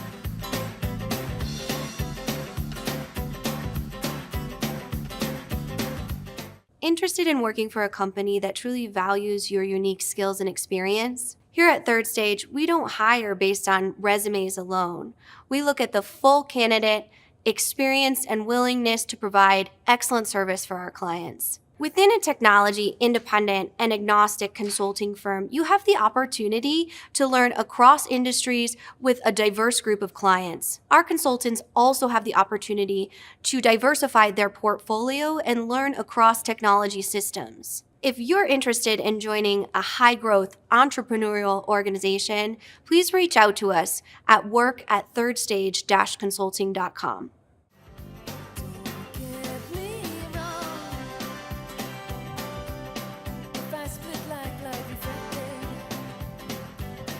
Hello, welcome back to Transformation Ground Control, episode number 133. You can find new episodes of this show every Wednesday by going to transformationgroundcontrol.com.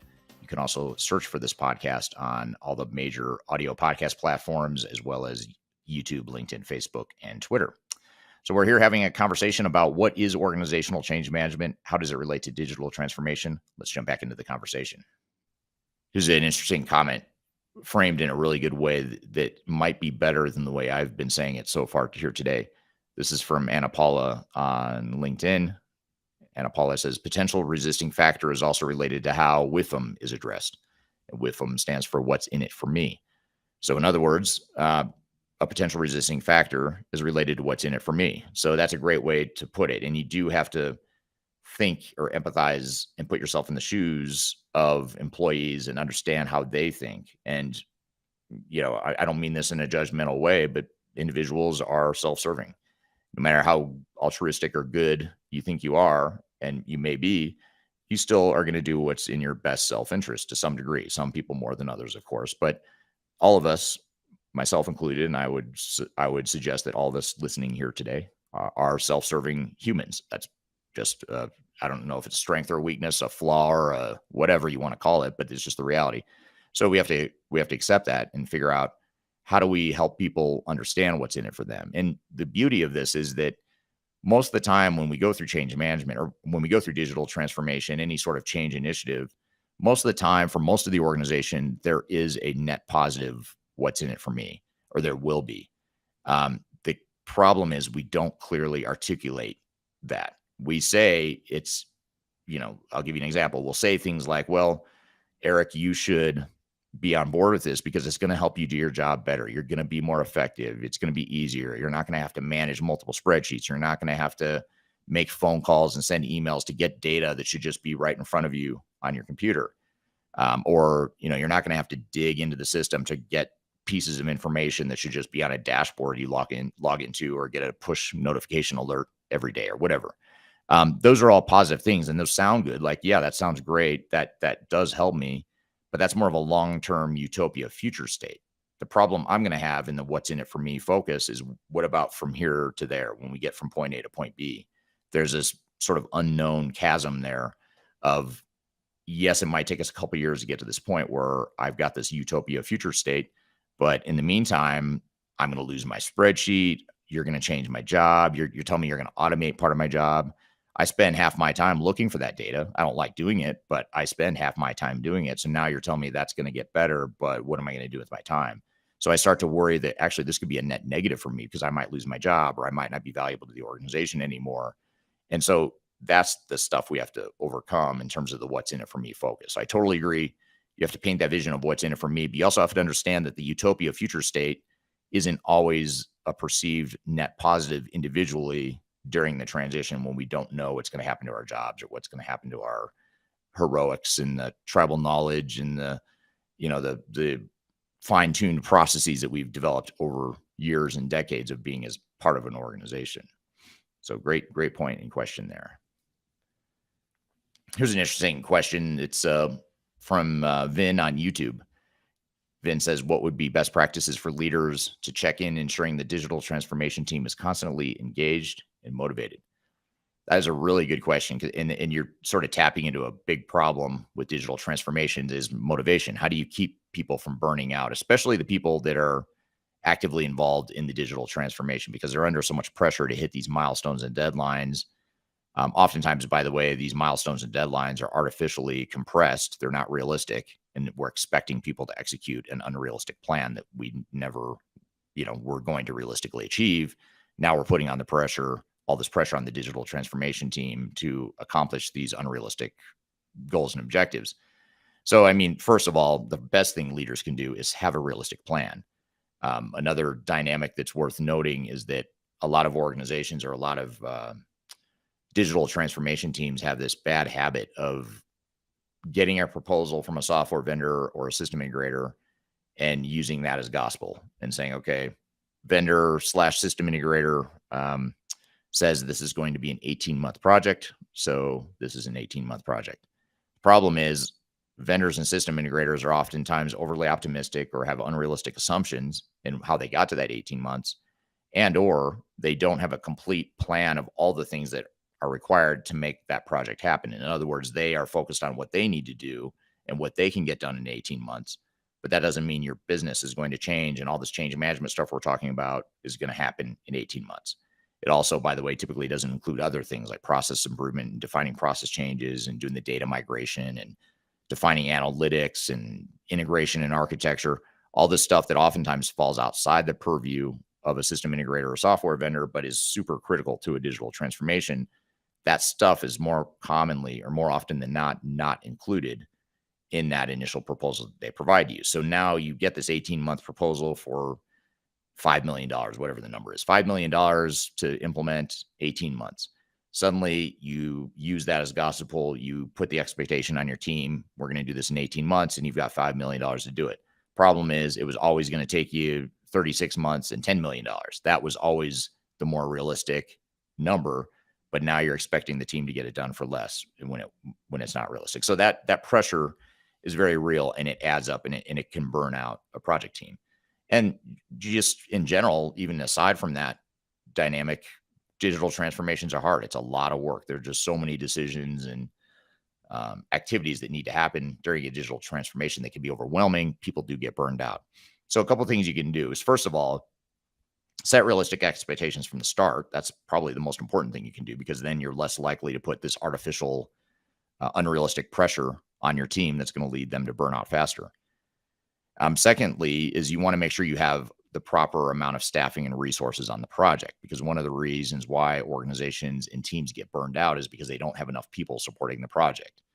They think that they can get by with just 5 people instead of 10, or 5 half-time people instead of 5 full-time people on the project. And they try to skimp, or what's more common nowadays in sort of this post-COVID world is that so many organizations are lean or leaner than they've ever been, and they just don't have the bandwidth or the internal capacity to take on one of these projects. And if that's the case, if that's just the reality, you cannot staff up your project any more than you already are. Then the other lever you can pull on is, well, instead of that 18-month project, maybe we do need to throttle back to 24 or 30 or 36 months and go at a steadier, slower pace, knowing that we don't have enough people on this project internally. And here's a dynamic you have to watch for: is you're going to get resistance externally from the organization, from your software vendor and system integrator, who's going to insist that you need to do it in 18 months and that you can do it in 18 months because they make more money faster if you do. So that, again, back to what's in it for me and economic self-interest, software vendors and system integrators are the same way. They're looking out for their self-interest, and oftentimes they are giving advice and making proposals that self-serve them, but don't self-serve you. And so you have to look at the reality of, or add a dose of reality to whatever plan you get from a system integrator or a software vendor, and you have to right size it for you. And if you're short staffed, you're lean, you don't have enough people to support this project, don't go in with that 18-month unrealistic project when you could extend that out to 24 or 30 or whatever you need to. Now, of course, you want to be aggressive. You want to manage the project. You want to make sure this doesn't turn into an endless cycle that doesn't go anywhere. You don't want that. So you do want to be aggressive. You want to have accountability. You want to have milestones, all that stuff, but you also have to be realistic about it. And too often organizations are completely unrealistic around all the assumptions. So that's, one of the other things you can do is just make sure that you have realistic resourcing on the project. That will reduce burnout and reduce the need to go out of your way to keep people motivated. And also, there is some health to letting people cycle in and out of the project within reason. You don't want to turn over the entire team and have people, just staying on for 3 or 6 months and then moving out right away. But you can sort of selectively rotate people in and out. So you do bring in some fresh energy. And as people start to get tired, you can let them go. Some of them go back to their day jobs while you're rotating in others. That's an arts and science. So you have to be careful with that, because again, you don't want to overdo it to where you have so much turnover that it creates turmoil. But there's a healthy amount of attrition on a project team to where you can allow people to go back to their jobs and also bring in new people, or, other team members that weren't a part of the project, but maybe have been part of the organization, bring them in to help support the project for periods of time. So that's something else you can do as well. So great question there around how to keep people engaged and motivated. The other thing I'd say too, as far as the engagement, to keep a digital transformation team fully engaged, you have to make sure the leadership team is fully engaged. Because if they're not fully engaged, if the leadership team is not fully engaged and they're not supporting and being actively involved in the project, the digital transformation team will lose motivation very quickly. But if they see the leadership team actively involved in helping make these decisions and they're sort of side by side in the, you know, in the battle, if you will, in the change management battle, that's a very powerful non-monetary way to incentivize and motivate a project team. So there's a lot of questions floating around here around measurement, you know, how you measure change. And what I'll say, maybe to simplify in the interest of time, is to say that, you know, those organizational assessments that I talked about earlier, the quantitative organizational assessments are a great way to quantify change. And those organizational readiness assessments where you're measuring different dimensions of change, like communication, collaboration, data exchange, perceptions of leadership, those are things that we actually quantify and we track over time. So you can see how the organization is shifting and evolving, and you can compare your organization to others. And when you have a consulting firm like ours at Third Stage do that, that allows you, you know, to kind of look at how do we compare to others and how do we measure to other organizations in terms of that resistance to change. So that organizational readiness assessment is a key way to manage that change or to measure that change management. And it can be a great way to benchmark it to other organizations, but also benchmark over time how your organization is evolving as well.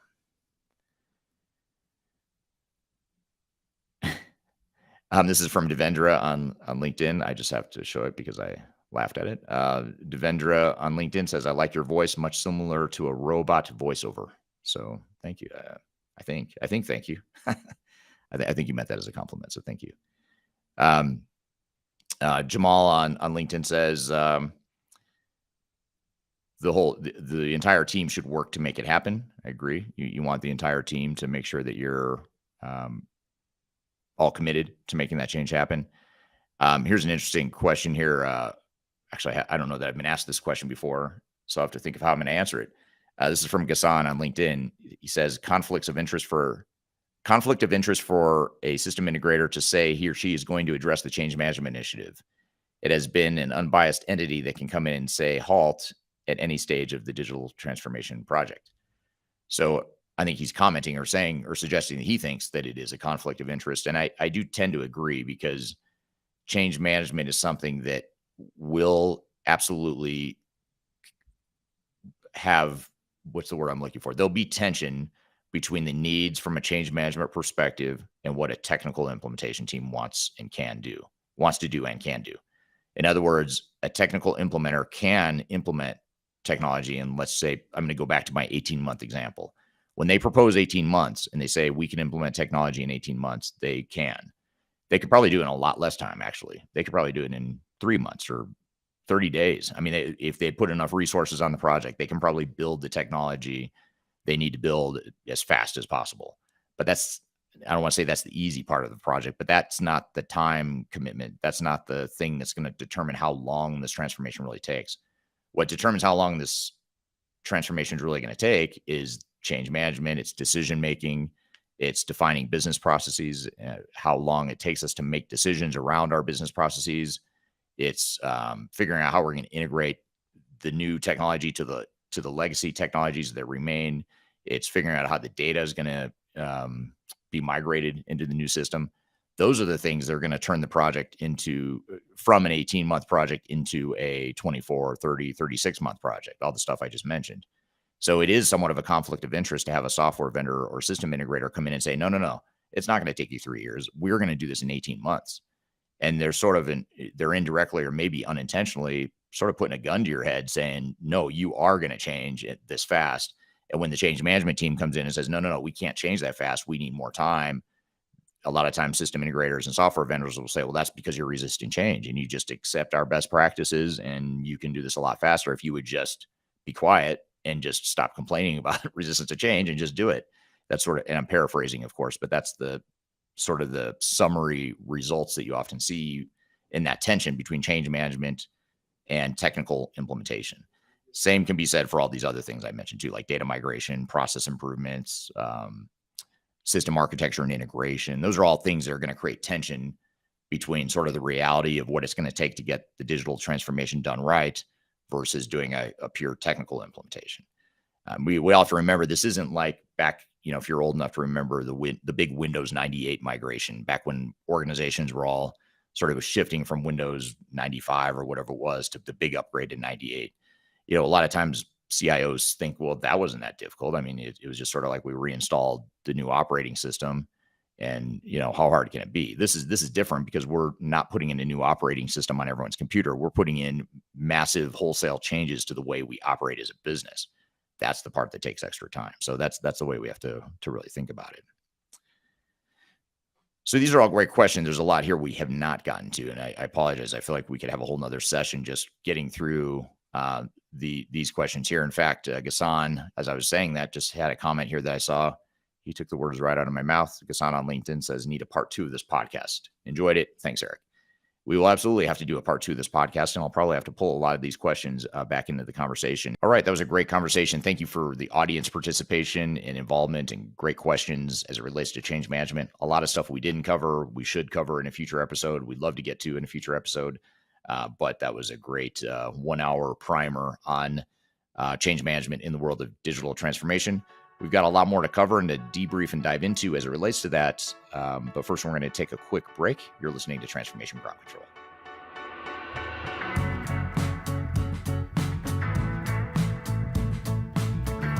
If you are involved in any sort of digital transformation or business change initiative, you will want to download the 2021 Digital Transformation Report. With its comprehensive overview of business and technology trends and best practices, this report is a must-have guide for any transformation project or executive team. Download this free report by visiting Third Stage Consulting at thirdstage-consulting.com. You can also visit our website to learn more about us or download independent reports, videos, and other best practices. Again, visit thirdstage-consulting.com today to learn how to take your transformation to the third stage of success. I'm gonna leave it all out there and I'm gonna leave it all out there. Hello, welcome back to Transformation Ground Control, episode number 133. My name is Eric Kimberling here with Kyler Cheatham. You can find new episodes of this show every Wednesday on LinkedIn, YouTube, Facebook, and Twitter, as well as audio podcast platforms, or you can go to transformationgroundcontrol.com to see all the latest episodes and scroll through past episodes that you might have missed, so be sure to check us out there. So we just chatted about change management and covered a lot of ground there with the audience here. Kyler, what were some of your thoughts and takeaways from the conversation? Well, I mean, that was an excellent conversation, and thank you to everyone for asking such dynamic questions. I mean, those questions, we could have spent an entire episode on a few of those. They were really, really thought-provoking. So I'm going to go back and pull a lot of those for next week's episode, but there's a few that I kind of want to dig into here, Eric, that we didn't quite get to. And I agree with Ghassan, by the way. We should definitely do a part 2 to that because it was a great conversation. And we can invite everyone who attended to that part 2 episode so we can continue the conversation. Absolutely. I agree with him too. Yeah. So when we talk about the measurement of change, we had a few questions on that. And I know you had talked about kind of the organizational assessment, but I thought I might bring that kind of full circle when it talks about organizational assessment and kind of what that comes to fruition about maintenance KPIs for change management. Because of course you can look at, what is your aptitude for change right now in planning for your implementation, which is a critical step. But is that the only change management metric and data pool you should be taking? Or what does that look like as far as kind of post-go live maintenance metrics? That's a great question. And we did not get into that in the conversation. But it's worth noting that there are other metrics as well that aren't focused necessarily just on the change management process and sort of trying to uncover and unpack what the change issues are along the way. But it's just as important, maybe even more important, to look at the bigger picture, longer term, longer lasting metrics and impact to the organization. So in other words, what is the business value that we're gaining from this transformation? And a lot of that ties back to change management, not all of it, but a lot of that result ties back to change management. It can tie back to other things too, though. That's the difficulty in this measure that I'm suggesting, is that if we look at what business value are we getting out of our digital transformation, a lot of that is influenced by change management, but it could also be influenced by the process improvements and the way we deploy technology and all this other stuff. But it's a great thing to stay focused on overall, not just from a change management perspective, but for the whole project. So that's a big one. Another one is, in addition to the longer term business value, is also to look at operational disruption and what the impact, that the potential negative impact to the organization is in the short term, and making sure we minimize that. So that's another measure that's important to look at, because it also helps leaders within an organization understand the risks and rewards of digital transformation. And usually we're focused on the rewards, but a lot of times we don't think about the risk. Like, what happens if we can't ship product, or we can't run payroll or close the books for X number of weeks or months after go live? What does that cost us as a business? And are we willing to live with that risk? And so that's a way change management can be sold to an organization too, is to minimize or mitigate that negative impact to the organization. So those are a couple ways to look at it as well. And I think those are excellent points, because a lot of times those are areas in which could be pain points or weaknesses in the overall strategy that the vendor doesn't want to talk about, right? That everything's going to go fine. It's going to be great. It's going to be perfect. But if you don't go through those scenarios and then you're experiencing them, obviously you can't triage that situation effectively. Kind of what we talked about, that proof of concept, and really laying out and mapping out those scenarios. Which brings me kind of to my next question. I know we talked about kind of vendors and change management, but we had a lot of questions around just overall alignment at the executive level, overall investing in change management. How would you address a board or an executive group of decision makers that say, yeah, change management would be nice to have, but we're going to focus the budget on the technical implementation and really focusing on that side. And if we have any issues, yeah, we'll bring in change management after the fact. How would you address that? Well, I'd say you could just cut to the chase and recognize you are going to have change management issues. So do one of two things: either budget for change management and include that in your budget, or if budget is finite, it's limited, which it is for a lot of organizations or most organizations, and you can't increase the budget to accommodate change management, then I would suggest you cut the scope and the budget for technology and invest more of that, move more of the chips on the table towards change management, because you're going to get a better payoff from change management investments than you are technology. You just are.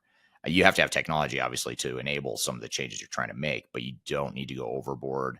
And sometimes it's better just to simplify the technology you're deploying and invest heavily or heavier in the change management piece. So I would say let's just cut to the chase and get to it, because change management is going to be a problem or a challenge. So let's figure out how we're going to address it. Are we going to add to our budget, or are we going to cut scope somewhere else? And if you're going to cut scope somewhere else, I'd say cut the technology, because quite frankly, that's the least important part of the project. It's the other stuff that's going to make the change stick. Absolutely. And I think a lot of that can be used through, I had popped in our comments during your conversation, our secret sauce guide to change management. And a lot of that can be used to kind of create some ethos around that conversation of why change management is critical to the overall success of the project. So definitely would love to hear kind of your feedback on that. If you do have additional questions for Eric that you'd like us to address next week, please pop them in the conversation here. I think it's so important to have, a real transparent conversation on the importance of change management, and all of you created such tactical strategies that we'll definitely dive into in future episodes. So thank you for all of that great content, and thank you, Eric, for answering all of our questions. Absolutely. Yeah. Thank you for adding your questions as well, and for the follow-up conversation. Well, great. We'll have to do that in a future episode as well, a follow-up part 2 to what is change management, and we could probably do more than that even. So thank you for everyone for the great questions there. So we've got one more segment to get to here today. We're going to share with you an excerpt from my new book called The Final Countdown, which you can learn more about at thefinalcountdown.com. Kyler is going to share with us her favorite part of the book, so stick around for that. So we're going to take a quick break. We'll be right back with more Transformation Ground Control.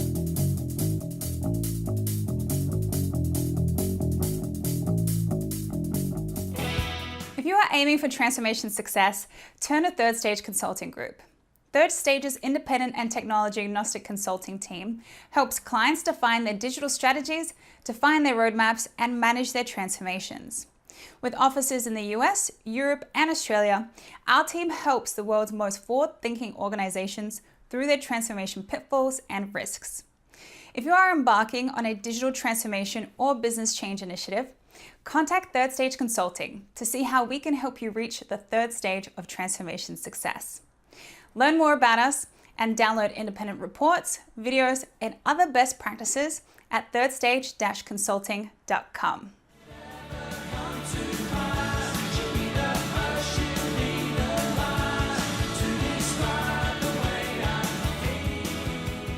Hello, welcome back to Transformation Ground Control, episode number 133. My name is Eric Kimberling here with Cheatham. You can find new episodes of this show every Wednesday on YouTube, LinkedIn, Facebook, and Twitter, as well as audio podcast platforms throughout the world. You can also go to transformationgroundcontrol.com to learn more about the podcast or to watch or listen to the podcast. So I have a new book coming out on August 25th, which I'm very excited about. It's called The Final Countdown. It's all about digital strategy and how to define the best digital strategy for your digital transformation. In that book, I cover the people, process, technology, and strategy aspects of digital transformation. And Kyler is going to share with us an excerpt from the book. So you're getting sort of a sneak peek of what you can expect from the book. She's going to read us a little excerpt from her favorite part of the book. So let's cut to Kyler sharing with us her favorite part of the book called The Final Countdown. The book is a 3-part book. It focuses on people, process, and technology per our third stage methodology here. So as Eric mentioned, his new book called The Final Countdown, Strategies to Reach the Third Stage of Digital Transformation comes out on August 26th, and we will start pre-sale promotions on August 15th. So with that said, I am going to start with my personal favorite part of the book, which is part 2, the people part. And I'm going to start with chapter 9, Why Organizational Change Management Matters. So I hope you enjoy, and let me know in the comments if you'd like some more excerpts from the book. And I am happy to read along with you today. So let's get to it. Chapter 9, Why Organizational Change Management Matters. It is not the strongest or the most intelligent who will survive, but those who can best manage change. Charles Darwin. This holds true in every aspect of life, regardless of whether it's personal or professional. There's a reason why organizations like Weight Watchers or Alcoholics Anonymous exist. They are essentially organizations that help people through personal transformations of their own. They help people manage change and get past the discomfort of finding a new normal using specific goals and processes. The thought of positive changes initially gets people excited. Maybe it's the thought of finally being able to run a marathon or be substance-free and living a more fulfilled life. Maybe it's automating our warehouse operations to drive efficiencies in our process. Whatever the change, it's often perceived with excitement to think about potential improvements at the other side of the finish line. However, when it comes down to it, most people will regress into old habits and revert back into their comfort zone if they are not able to effectively manage change and sustain a new normal. All the effort, time, and money spent trying to improve a situation will be pointless and in some cases detrimental without the right change management strategy. An organizational change management plan is one of the most primary aspects of formulating a sound, overarching digital strategy. As an organization, gets ready to undergo a transformation as large as implementing a new enterprise technology, it cannot afford to let organizational change management or OCM be an afterthought. Many companies make the mistake of neglecting OCM until the middle or the end of a project, leading to gaping operational holes once it's time to go live. After all, technology is only a machine until it's powered by people. Without the support, understanding, and buy-in of those who power the technology and operate the processes, these high capital projects may flatline. Now, why is it that many organizations keep OCM by the wayside until they're deep into the project?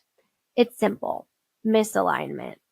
Many times, those in charge are more focused on capital expenditures and meeting deadlines than they are ensuring their team will successfully adapt. They are simply not aligned on the significance of organizational change management. Change management is one of the most critical success factors for digital transformation, and yet it can be very difficult to sell an entire executive team and other key stakeholders on the concept of managing change as a part of greater digital strategy. This is particularly true with executives and people that don't have a lot of experience with organizational change management or with complex digital transformations in general. The following key points can help companies obtain buy-in from stakeholders and executives and enable their recognition of the need for a strong OCM strategy.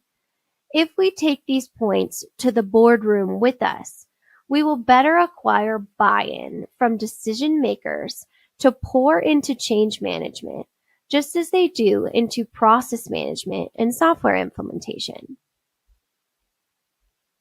Define organizational change management. To understand what change management is, it often helps to start with what it's not. Change management is not a soft, intangible concept that will have the team sitting in a circle singing Kumbaya and making each other feel good. There is a lot more to change management beyond just training people on how to use the new system or follow a new process. In fact, we can argue that the success or failure of an organization depends entirely on how well the people behind the day-to-day processes acclimate to new terrain. Organizational change management is about intangible business results. It's about the impact that a given change will have on our employees and team members, and ultimately understanding how individuals and work groups within the organization are going to be affected. Once we understand what the change impact is, and more specifically, who will be impacted, we can craft target communications, training, and change efforts to fit the need. To keep it simple, organizational change management relates to any aspect of our business strategy that will take our company from where it is today to where it will be in 5, 10, maybe 20 years. It will also be people that drive process and technology. Without people, we simply have a process map and a machine. Change management prevents failure.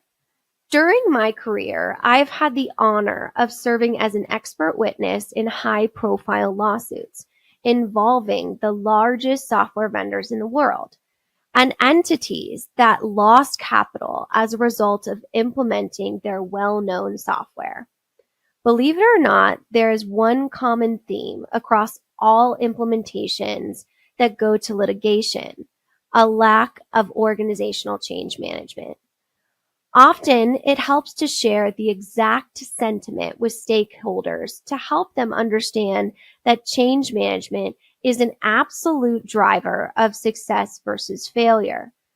As we discussed at the beginning of this book, there are two common layers that define success versus failure when it comes to digital transformation. One, implementing on time and on budget.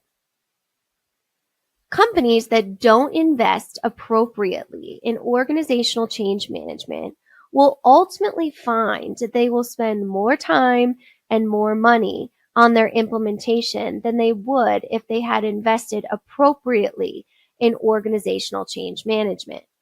Investing time and energy into a strategic organizational change management plan is absolutely critical to ensuring that we're successful in our implementation. 2. Operational disruption.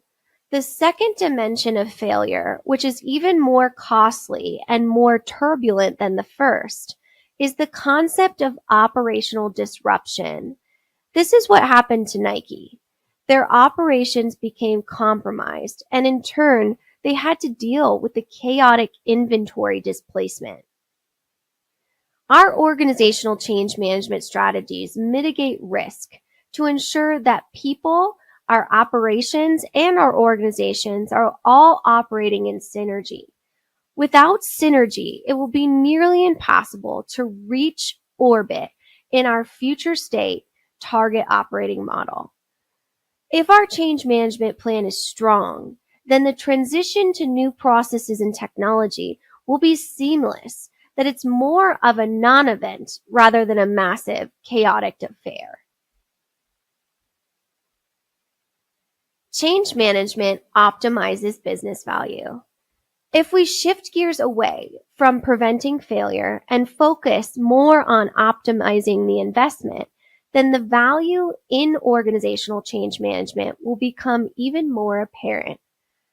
There's a reason that most organizations don't manifest the full benefits they expect out of their technology.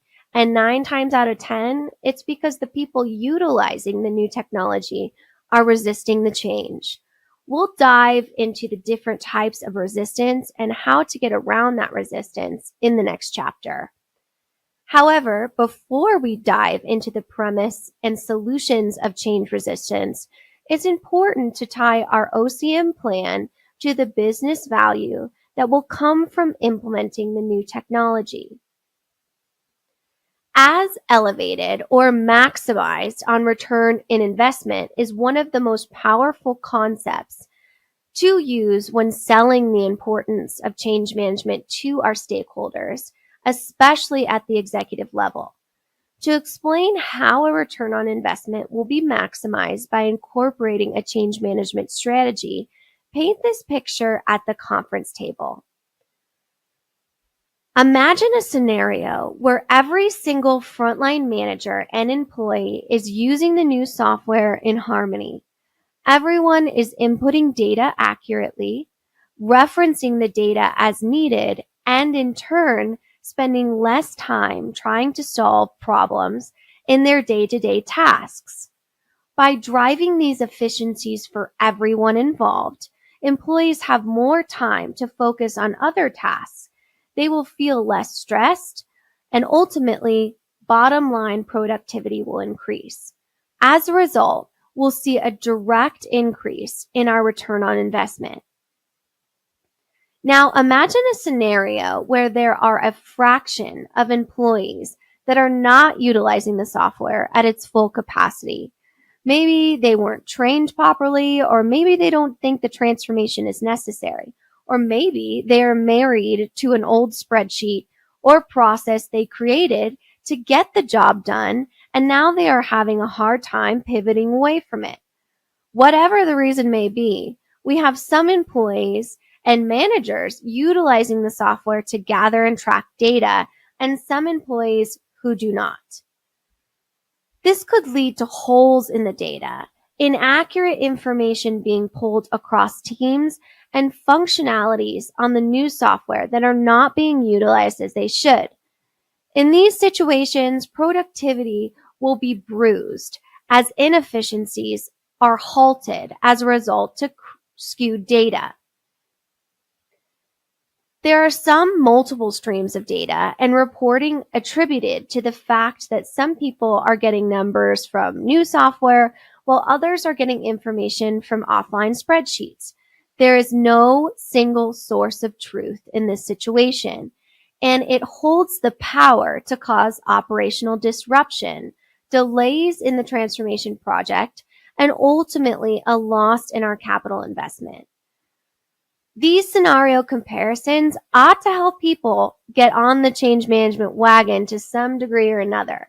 Okay, we're here with Kyler sharing an excerpt from my new book called The Final Countdown, which is going to be released on August 25th. You can learn more about that book at thefinalcountdown.com. She's got a bit more to get to here today, or more of the excerpt she's going to share with us here in just a moment. But first, we're going to take a quick break. You're listening to Transformation Ground Control. We'll be right back. When I wake up, well, I know I'm gonna be the man who wakes up next to you. When I go out. Hi, this is Eric Kimberling with Third Stage Consulting and your host of Transformation Ground Control. I want to encourage you to read our Guide to Organizational Change Management. It's a free report or free guide that we publish. It's one that I actually wrote that talks about best practices and lessons learned as it relates to change management. So as you know, on this podcast, we cover a lot of stuff related to the human sides of change, organizational change management, including training, communications, org design, all kinds of stuff as it relates to change management. So if you're trying to learn more about change management, or you're looking for more direction and ideas on how to get started on your change management strategy and your overall journey, be sure to check out this guide. You can read it by scanning the QR code on the screen in front of you, or in the links below for this particular podcast episode.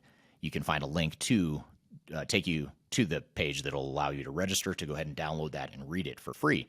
So be sure to check it out. It's the Guide to Organizational Change Management, written by yours truly. I hope you enjoy it. Let me know what you think, and hope you enjoy the rest of this episode.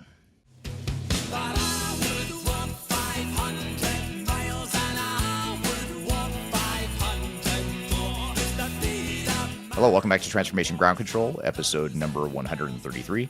My name is Eric Kimberling here with Kyler Cheatham, and Kyler is sharing with us her favorite excerpt from the book called The Final Countdown. There's more that she wants to get to here, so let's dive back into the conversation. Standardizing growth. A global ERP organizational change case study. This case study explores the journey of a US-based global organization founded in the 1920s, which successfully implemented a Tier 1 ERP system to consolidate its legacy environments. With revenues exceeding $6 billion and a workforce of over 10,000 employees, the company faced the challenge of aligning its historic siloed business models with its founder's vision and culture. The Third Stage project team supported and played a pivotal role in assessing implementation readiness, guiding cultural transformation, and aligning the change with the corporate strategy, ultimately achieving global data and process standardization. The featured company is a renowned manufacturer and distributor of food products, fertilizer, and agricultural goods.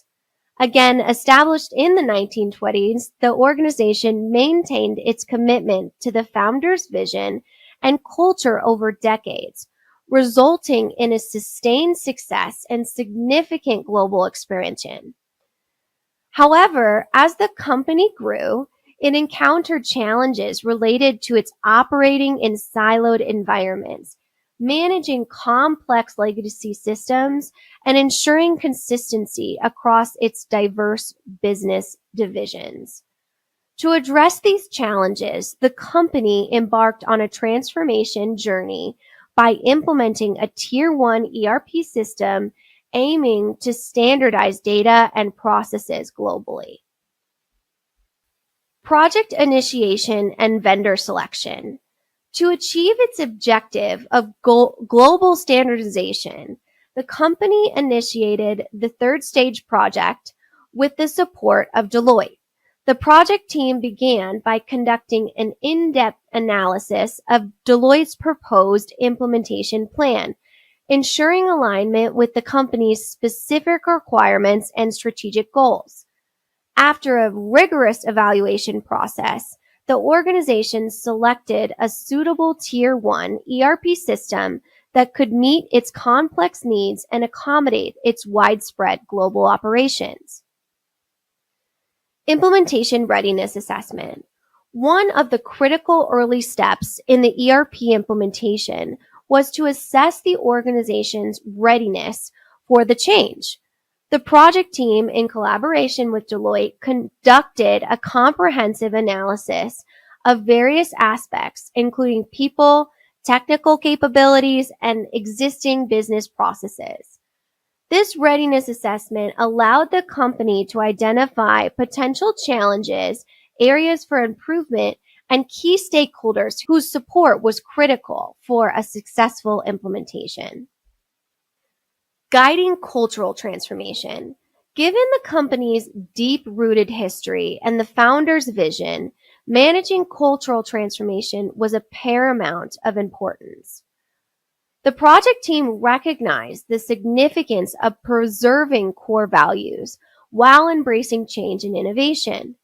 Guided by Deloitte, the company initiated a cultural transformation initiative that focused on communicating the benefits of ERP implementation, fostering collaboration between different business divisions, and encouraging a positive attitude towards change. Alignment with corporate strategy. The ERP implementation was not just a technical upgrade. It was strategically aligned with the company's broader corporate strategy. The project team worked closely with key stakeholders and leaders to ensure the implementation of the ERP system supported the company's long-term goals and visions. By aligning the ERP implementation with the corporate strategy, the organization was able to gain executive buy-in and effectively prioritize resources. Standardizing processes and communication. A significant change from the historic siloed business model was the emphasis on global process standardization.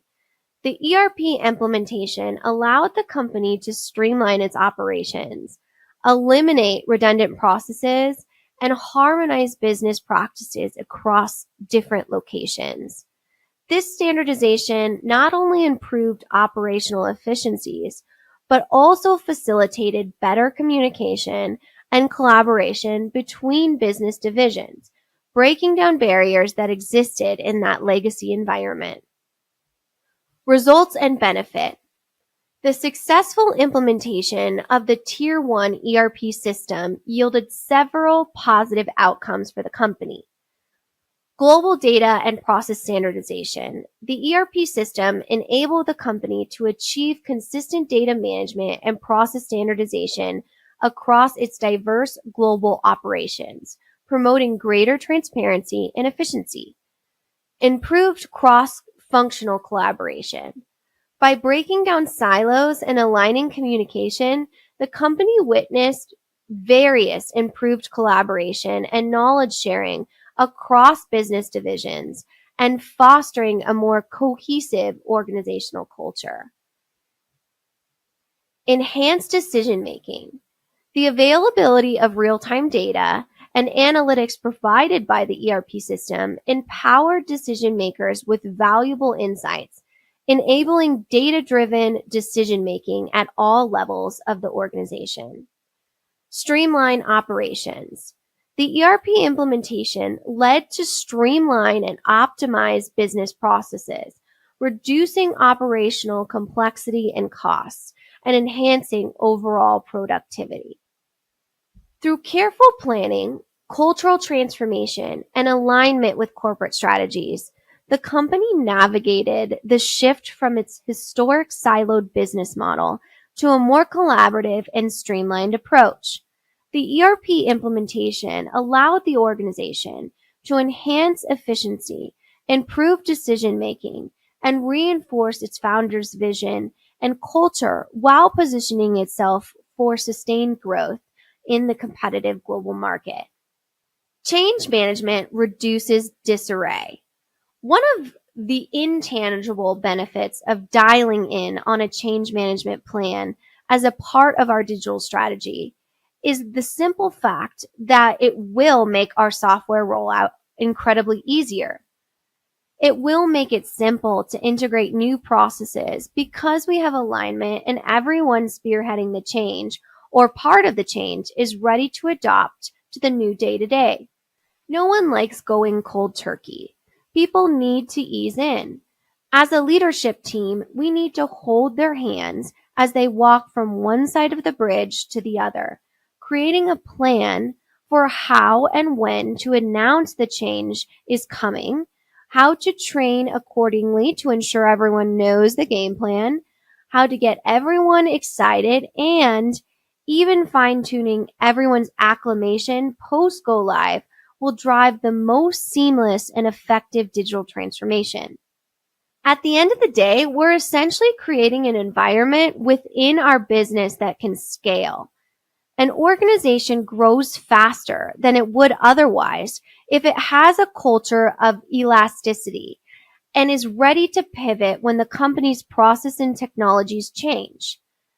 It is critical that a business has a sound organizational change plan in order to tie together all the different components of a digital strategy. Without it, it's difficult to craft a solid foundation for growth. In addition, a comprehensive change plan will also help us navigate the waters of inevitable resistance that we will experience from our team. No matter what our culture is, how big or small our company is, or how much software implementation will support our organization's growth, there will always be people who resist change. The problem is, it's this group of people reluctant to adapt to new ways of doing things that have the power to completely derail a digital transformation success. So, how can we identify and win over the people who do not want to change? Okay, we're here with Kyler sharing an excerpt from my new book called The Final Countdown, which is going to be released on August 25th. You can learn more about that book at thefinalcountdown.com.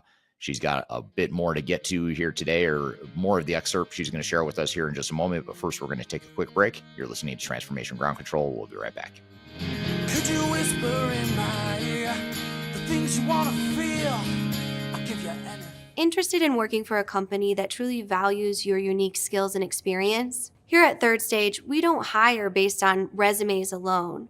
We look at the full candidate, experience, and willingness to provide excellent service for our clients. Within a technology, independent, and agnostic consulting firm, you have the opportunity to learn across industries with a diverse group of clients. Our consultants also have the opportunity to diversify their portfolio and learn across technology systems. If you're interested in joining a high-growth entrepreneurial organization, please reach out to us at work@thirdstage-consulting.com. Anything you ever dreamed to be complete. Yes, pieces of nothing that's all. Hello, welcome back to Transformation Ground Control, episode number 133. My name is Eric Kimberling here with Kyler Cheatham, and Kyler is sharing with us her favorite excerpt from the book called The Final Countdown. There's more that she wants to get to here, so let's dive back into the conversation. Chapter 10, Understanding Resistance to Change. Change is the world's one constant. We live in a world that is ever evolving. Not one thing in life will stay constant through time. Yet even with the promise, humans still face challenges when it comes to withstanding change. Take Fred, for instance. He's a guy who loves cheeseburgers and milkshakes. Year after year, his wife will tell him to opt in for more vegetables to help him slim down and get healthier. When Fred thinks about it, he gets excited. Who doesn't want to have more energy and feel more confident? Why wouldn't I want to be healthy? He's on board for a couple days, but then Fred drives past his favorite burger joint on his way home from work. He says to himself, one more burger won't hurt. His wife isn't here to give him a hard time. It will be fine. The next thing you know, he's eating burgers and milkshakes regularly again. It's his habit. It's his feel-good food. It's his comfort zone. This continues until Fred goes for his annual checkup and is told by his doctors that he is at risk for a major heart attack, and the only way he'll turn around is if he adjusts his diet. Things suddenly become more serious for Fred, and he finally cuts down on those cheeseburgers. He realizes that in order to stay alive, and be here for the people he loves, he needs to push past the discomfort and build new habits and new likings. For Fred, the decision to adapt to a change to his day-to-day is rooted in the deep psychiatric motivator that his life literally depends on making a change and getting used to a new normal. It's hard to get behind changing a habit that is easy, familiar, or enjoyable. It's the comfort zone that cripples people in moving forward. It's the comfort zone that drives resistance to change. Yet the comfort zone is where the vast majority of the world's population likes to live. People often experience a feeling of comfort in their environment where they are familiar. A person's stress level and anxiety levels are relatively low when things feel safe and when there is a sense of control in their activities. To step out of this mindset is a challenge.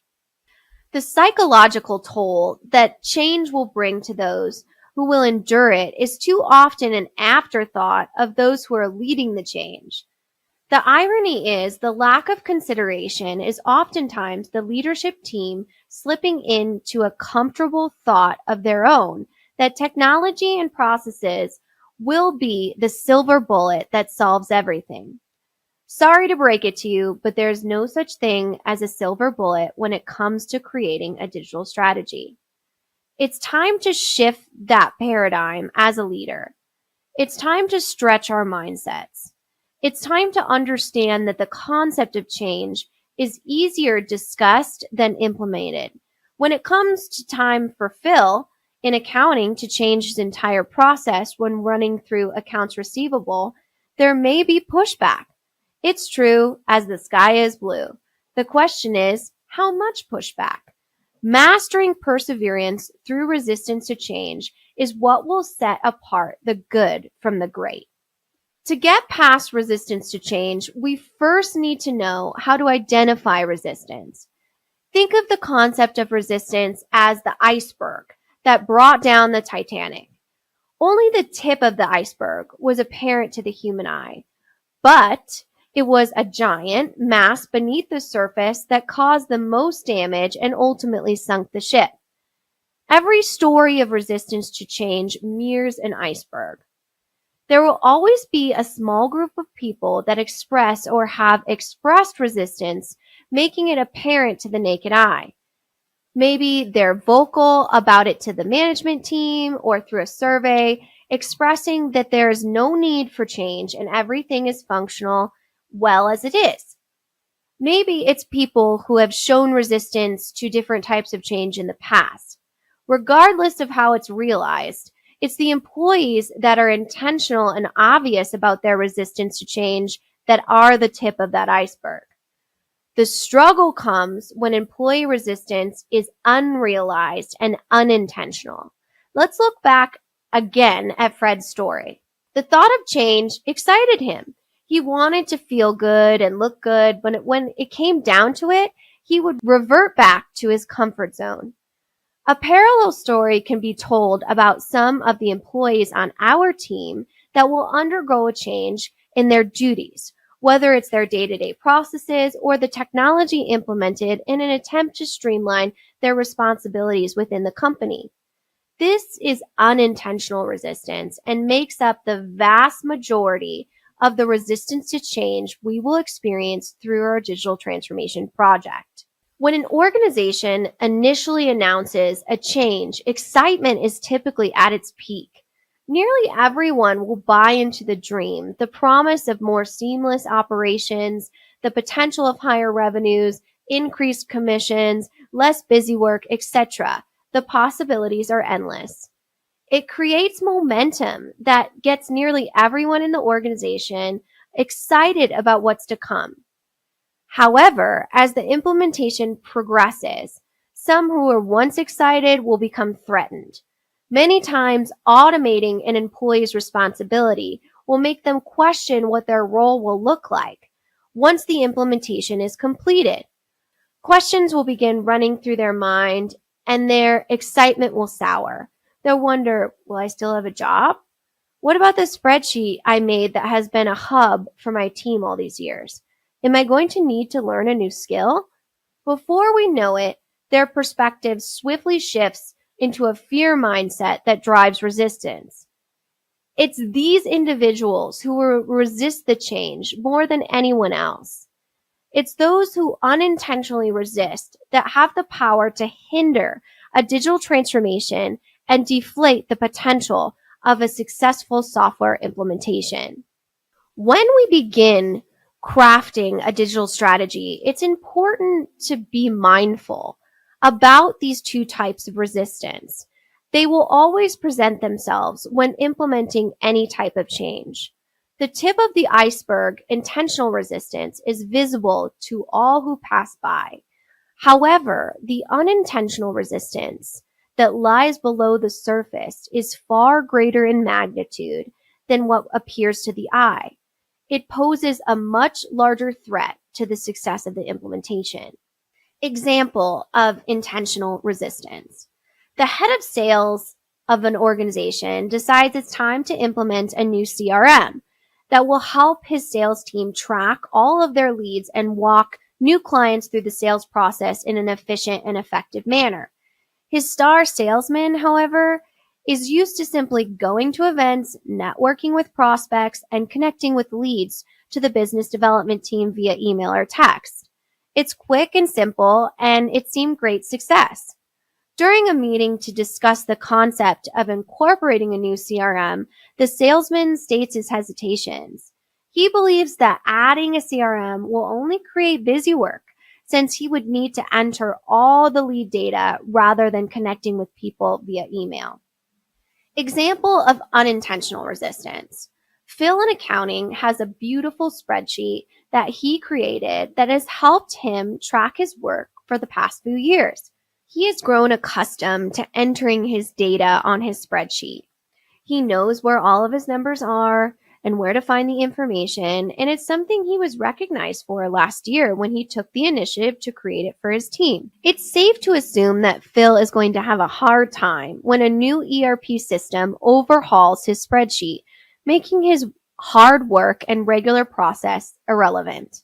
The element that challenges most companies when it comes to improperly managing change is improperly managing the resistance that comes with change.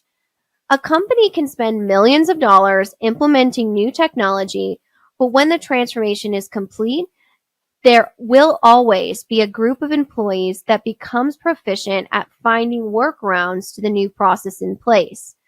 They will continue utilizing their tired and true spreadsheets and documents that they utilized prior to the transformation. They will always skip the data entry process and just forward information on as they always have. Whatever their comfort zone, they will always find a way back to it until they have a reason not to. A reason that deeply motivates them to move forward and stay in that newly produced territory.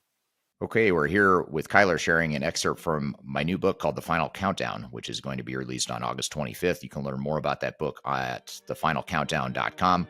She's got a bit more to get to here today, or more of the excerpt she's going to share with us here in just a moment. But first, we're going to take a quick break. You're listening to Transformation Ground Control. We'll be right back. Just tell me what you've got to say to me. I've been waiting for so long to hear. If you are aiming for transformation success, turn to Third Stage Consulting Group. Third Stage's independent and technology agnostic consulting team helps clients define their digital strategies, define their roadmaps, and manage their transformations. With offices in the US, Europe, and Australia, our team helps the world's most forward-thinking organizations through their transformation pitfalls and risks. If you are embarking on a digital transformation or business change initiative, contact Third Stage Consulting to see how we can help you reach the third stage of transformation success. Learn more about us and download independent reports, videos, and other best practices at thirdstageconsulting.com.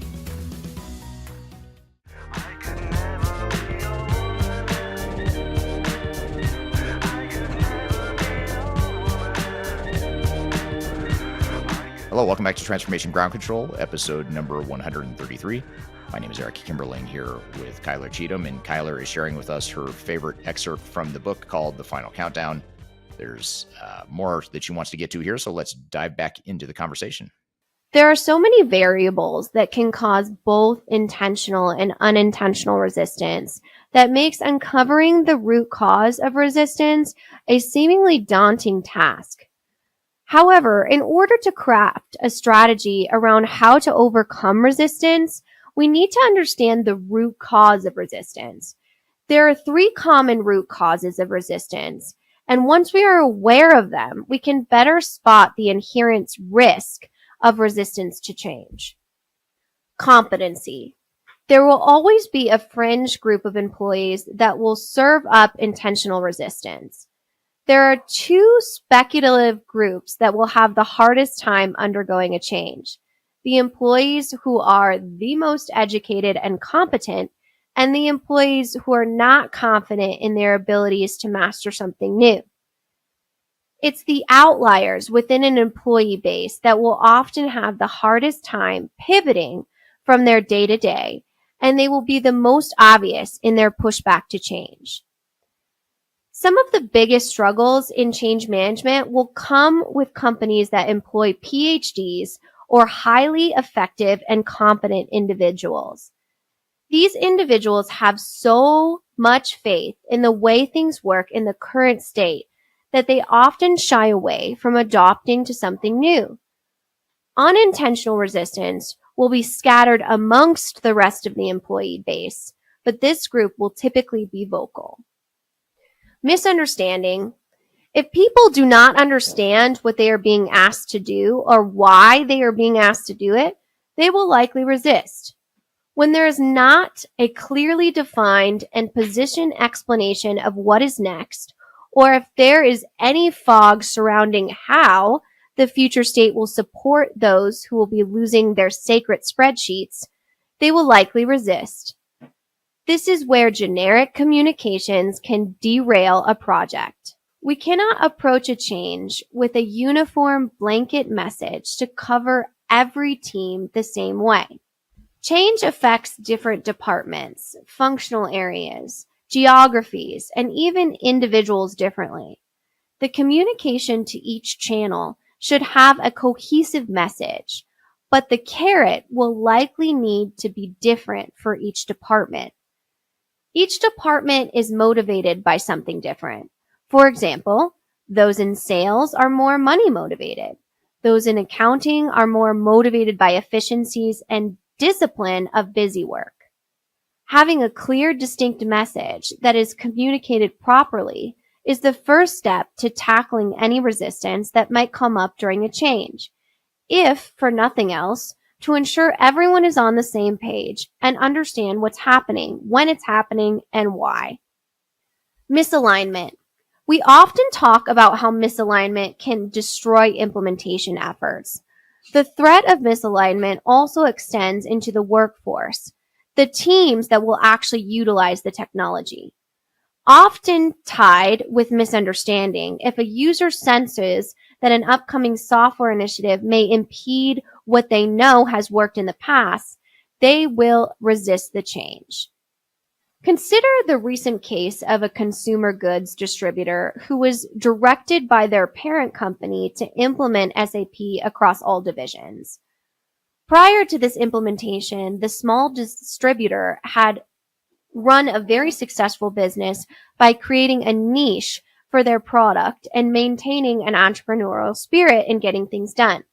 It did not take long for users to realize the procedural mandates that were coming as a part of the SAP implementation and standardization efforts of their parent organization would put that entrepreneurial spirit at risk. If things were to become more standardized, then the once flexible and empowering company culture would be compromised to fit the new system that was coming into play. In this scenario, there was misalignment in not only their understanding of the change, but there was misalignment between their culture and the chosen technology. The system they chose did not support their team's entrepreneurial mindset that helped the company thrive and empowered employees to do things in their own way to a certain degree. And it clashed when it came time to go live with the new software. The purpose of initially identifying the causes and forms of resistance is to help build a successful organizational change management or OCM plan as a part of the greater digital strategy. This is why most change management efforts fail, because most people assume that the same change methodology that has worked for one organization will work for the other. Each company, each department, each team, and each individual has varying appetite for change. It is the responsibility of the project leadership and the executives leading the project to be mindful of how the change will impact everything from the company culture to specific job roles and responsibilities of those on the team. Once we have a grasp on that insight, we can craft a message that will alleviate the root cause of resistance. Regardless of the source, it's apparent and intentional and unintentional resistance to change is inevitable, no matter the organization. Beyond these initial root causes, resistance can also sprout from cultural issues within the organization as well. Many times, it's the company culture that determines the level of resistance that will play into the organization's push towards change. Some organizations have cultivated a culture of adapting well to change, while others have the opposite reaction. Regardless of where a business falls on the spectrum, gauging the level and rate of resistance we will experience in tandem with our kickoff to any digital transformation is a very important piece of the puzzle. In order to build an organizational change management strategy that will alleviate resistance head on, it's important to perform an organizational assessment that will highlight the challenges we'll face along the way. A great place to start an organizational assessment is to send a survey to the greater team. Surveying our team is a critical piece of mapping out our organizational change management strategy. To acquire employee feedback on the current gaps and holes within the current system is to dial in on the true need of the organization. In every organization, it's a promise that employees have gotten used to the current process and have developed their own approach to completing their daily tasks. To survey our team is to measure their mindset. It's to understand what's going well for them and what's giving them a hard time. It will provide a new lens into the day-to-day of each team's responsibilities. When done correctly, a survey could shine light on both intentional and unintentional resistance that will appear once the transformation commences, and it will give us a starting point in building out our organizational change management strategy. The way this survey is presented is what could differentiate fabricated answers about the gaps in the system and authentic and true answers that will reflect the good, the bad, and the ugly that each employee has to deal with each day. Let's face it, if we are going to allocate mass amounts of capital towards a digital transformation project, we want to get a lens into the good, the bad, and the ugly so we can find the right solution. However, if an employee thinks that they will personally be judged for their answers, they will not give us the truth. They will only tell us the good, and that's only a part of what we're looking for. Rather, here are a few ways we can introduce authentic survey responses from our team. Have a third party host the delivery of the survey. This will create a sense of separation between the employee and their company, making them slightly more transparent in their answers. We will have to put ourselves in their shoes. Employees will often sugarcoat their answers if they are aware that their management team will review their survey answers. It's far too common that filtered perspectives shared by frontline employees misleads leadership teams to focus on solving the wrong issues. We can't let that happen. Take management out of the picture and enable a third party to facilitate the survey. If we are planning to undergo a digital transformation, we're likely working with an independent third-party consultant anyway. It's helpful to lean on them and ask them to facilitate the survey to ensure we are getting the most clear-cut, unfiltered feedback. Make the surveys anonymous. If employees know their answers cannot be tracked back to them specifically, they will be more vocal about their concerns. At the end of the day, we're after their concerns and the area of improvement. By making it known that each employee's response will be anonymous, that is one more wall they will put down while delivering their answers. Ask the right questions. To set our digital strategy on the right course, it's important to ask all encompassing questions when it comes to help illustrate the current state of the processes. By digging deeper into the specifics, we will be able to identify efficiencies and source bottlenecks in different workflows. We can ask questions like, how do you like your current technology? How do you feel other department software compares to yours? Do you have any spreadsheets that you utilize to complete tasks in your day-to-day? Have you created any specific processes that personally help you or your team succeed?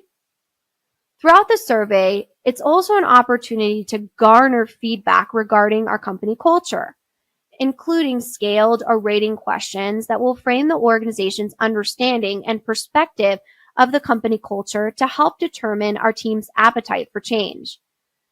Have employees score different attributes of the organization around team dynamics, trust between team members and leadership, and what am I saying? Have employees score different attributes of the organization around team dynamics, trust between team members and leadership, and what they believe the company values are in their culture. Once we have this information, not only will we have better insight into the needs of the organization, but we will also shine a light on the tip of the iceberg. We will get a feed for what might come up unintentionally as well. Resistance, both intentional and unintentional, will become fairly apparent after proper surveys are completed.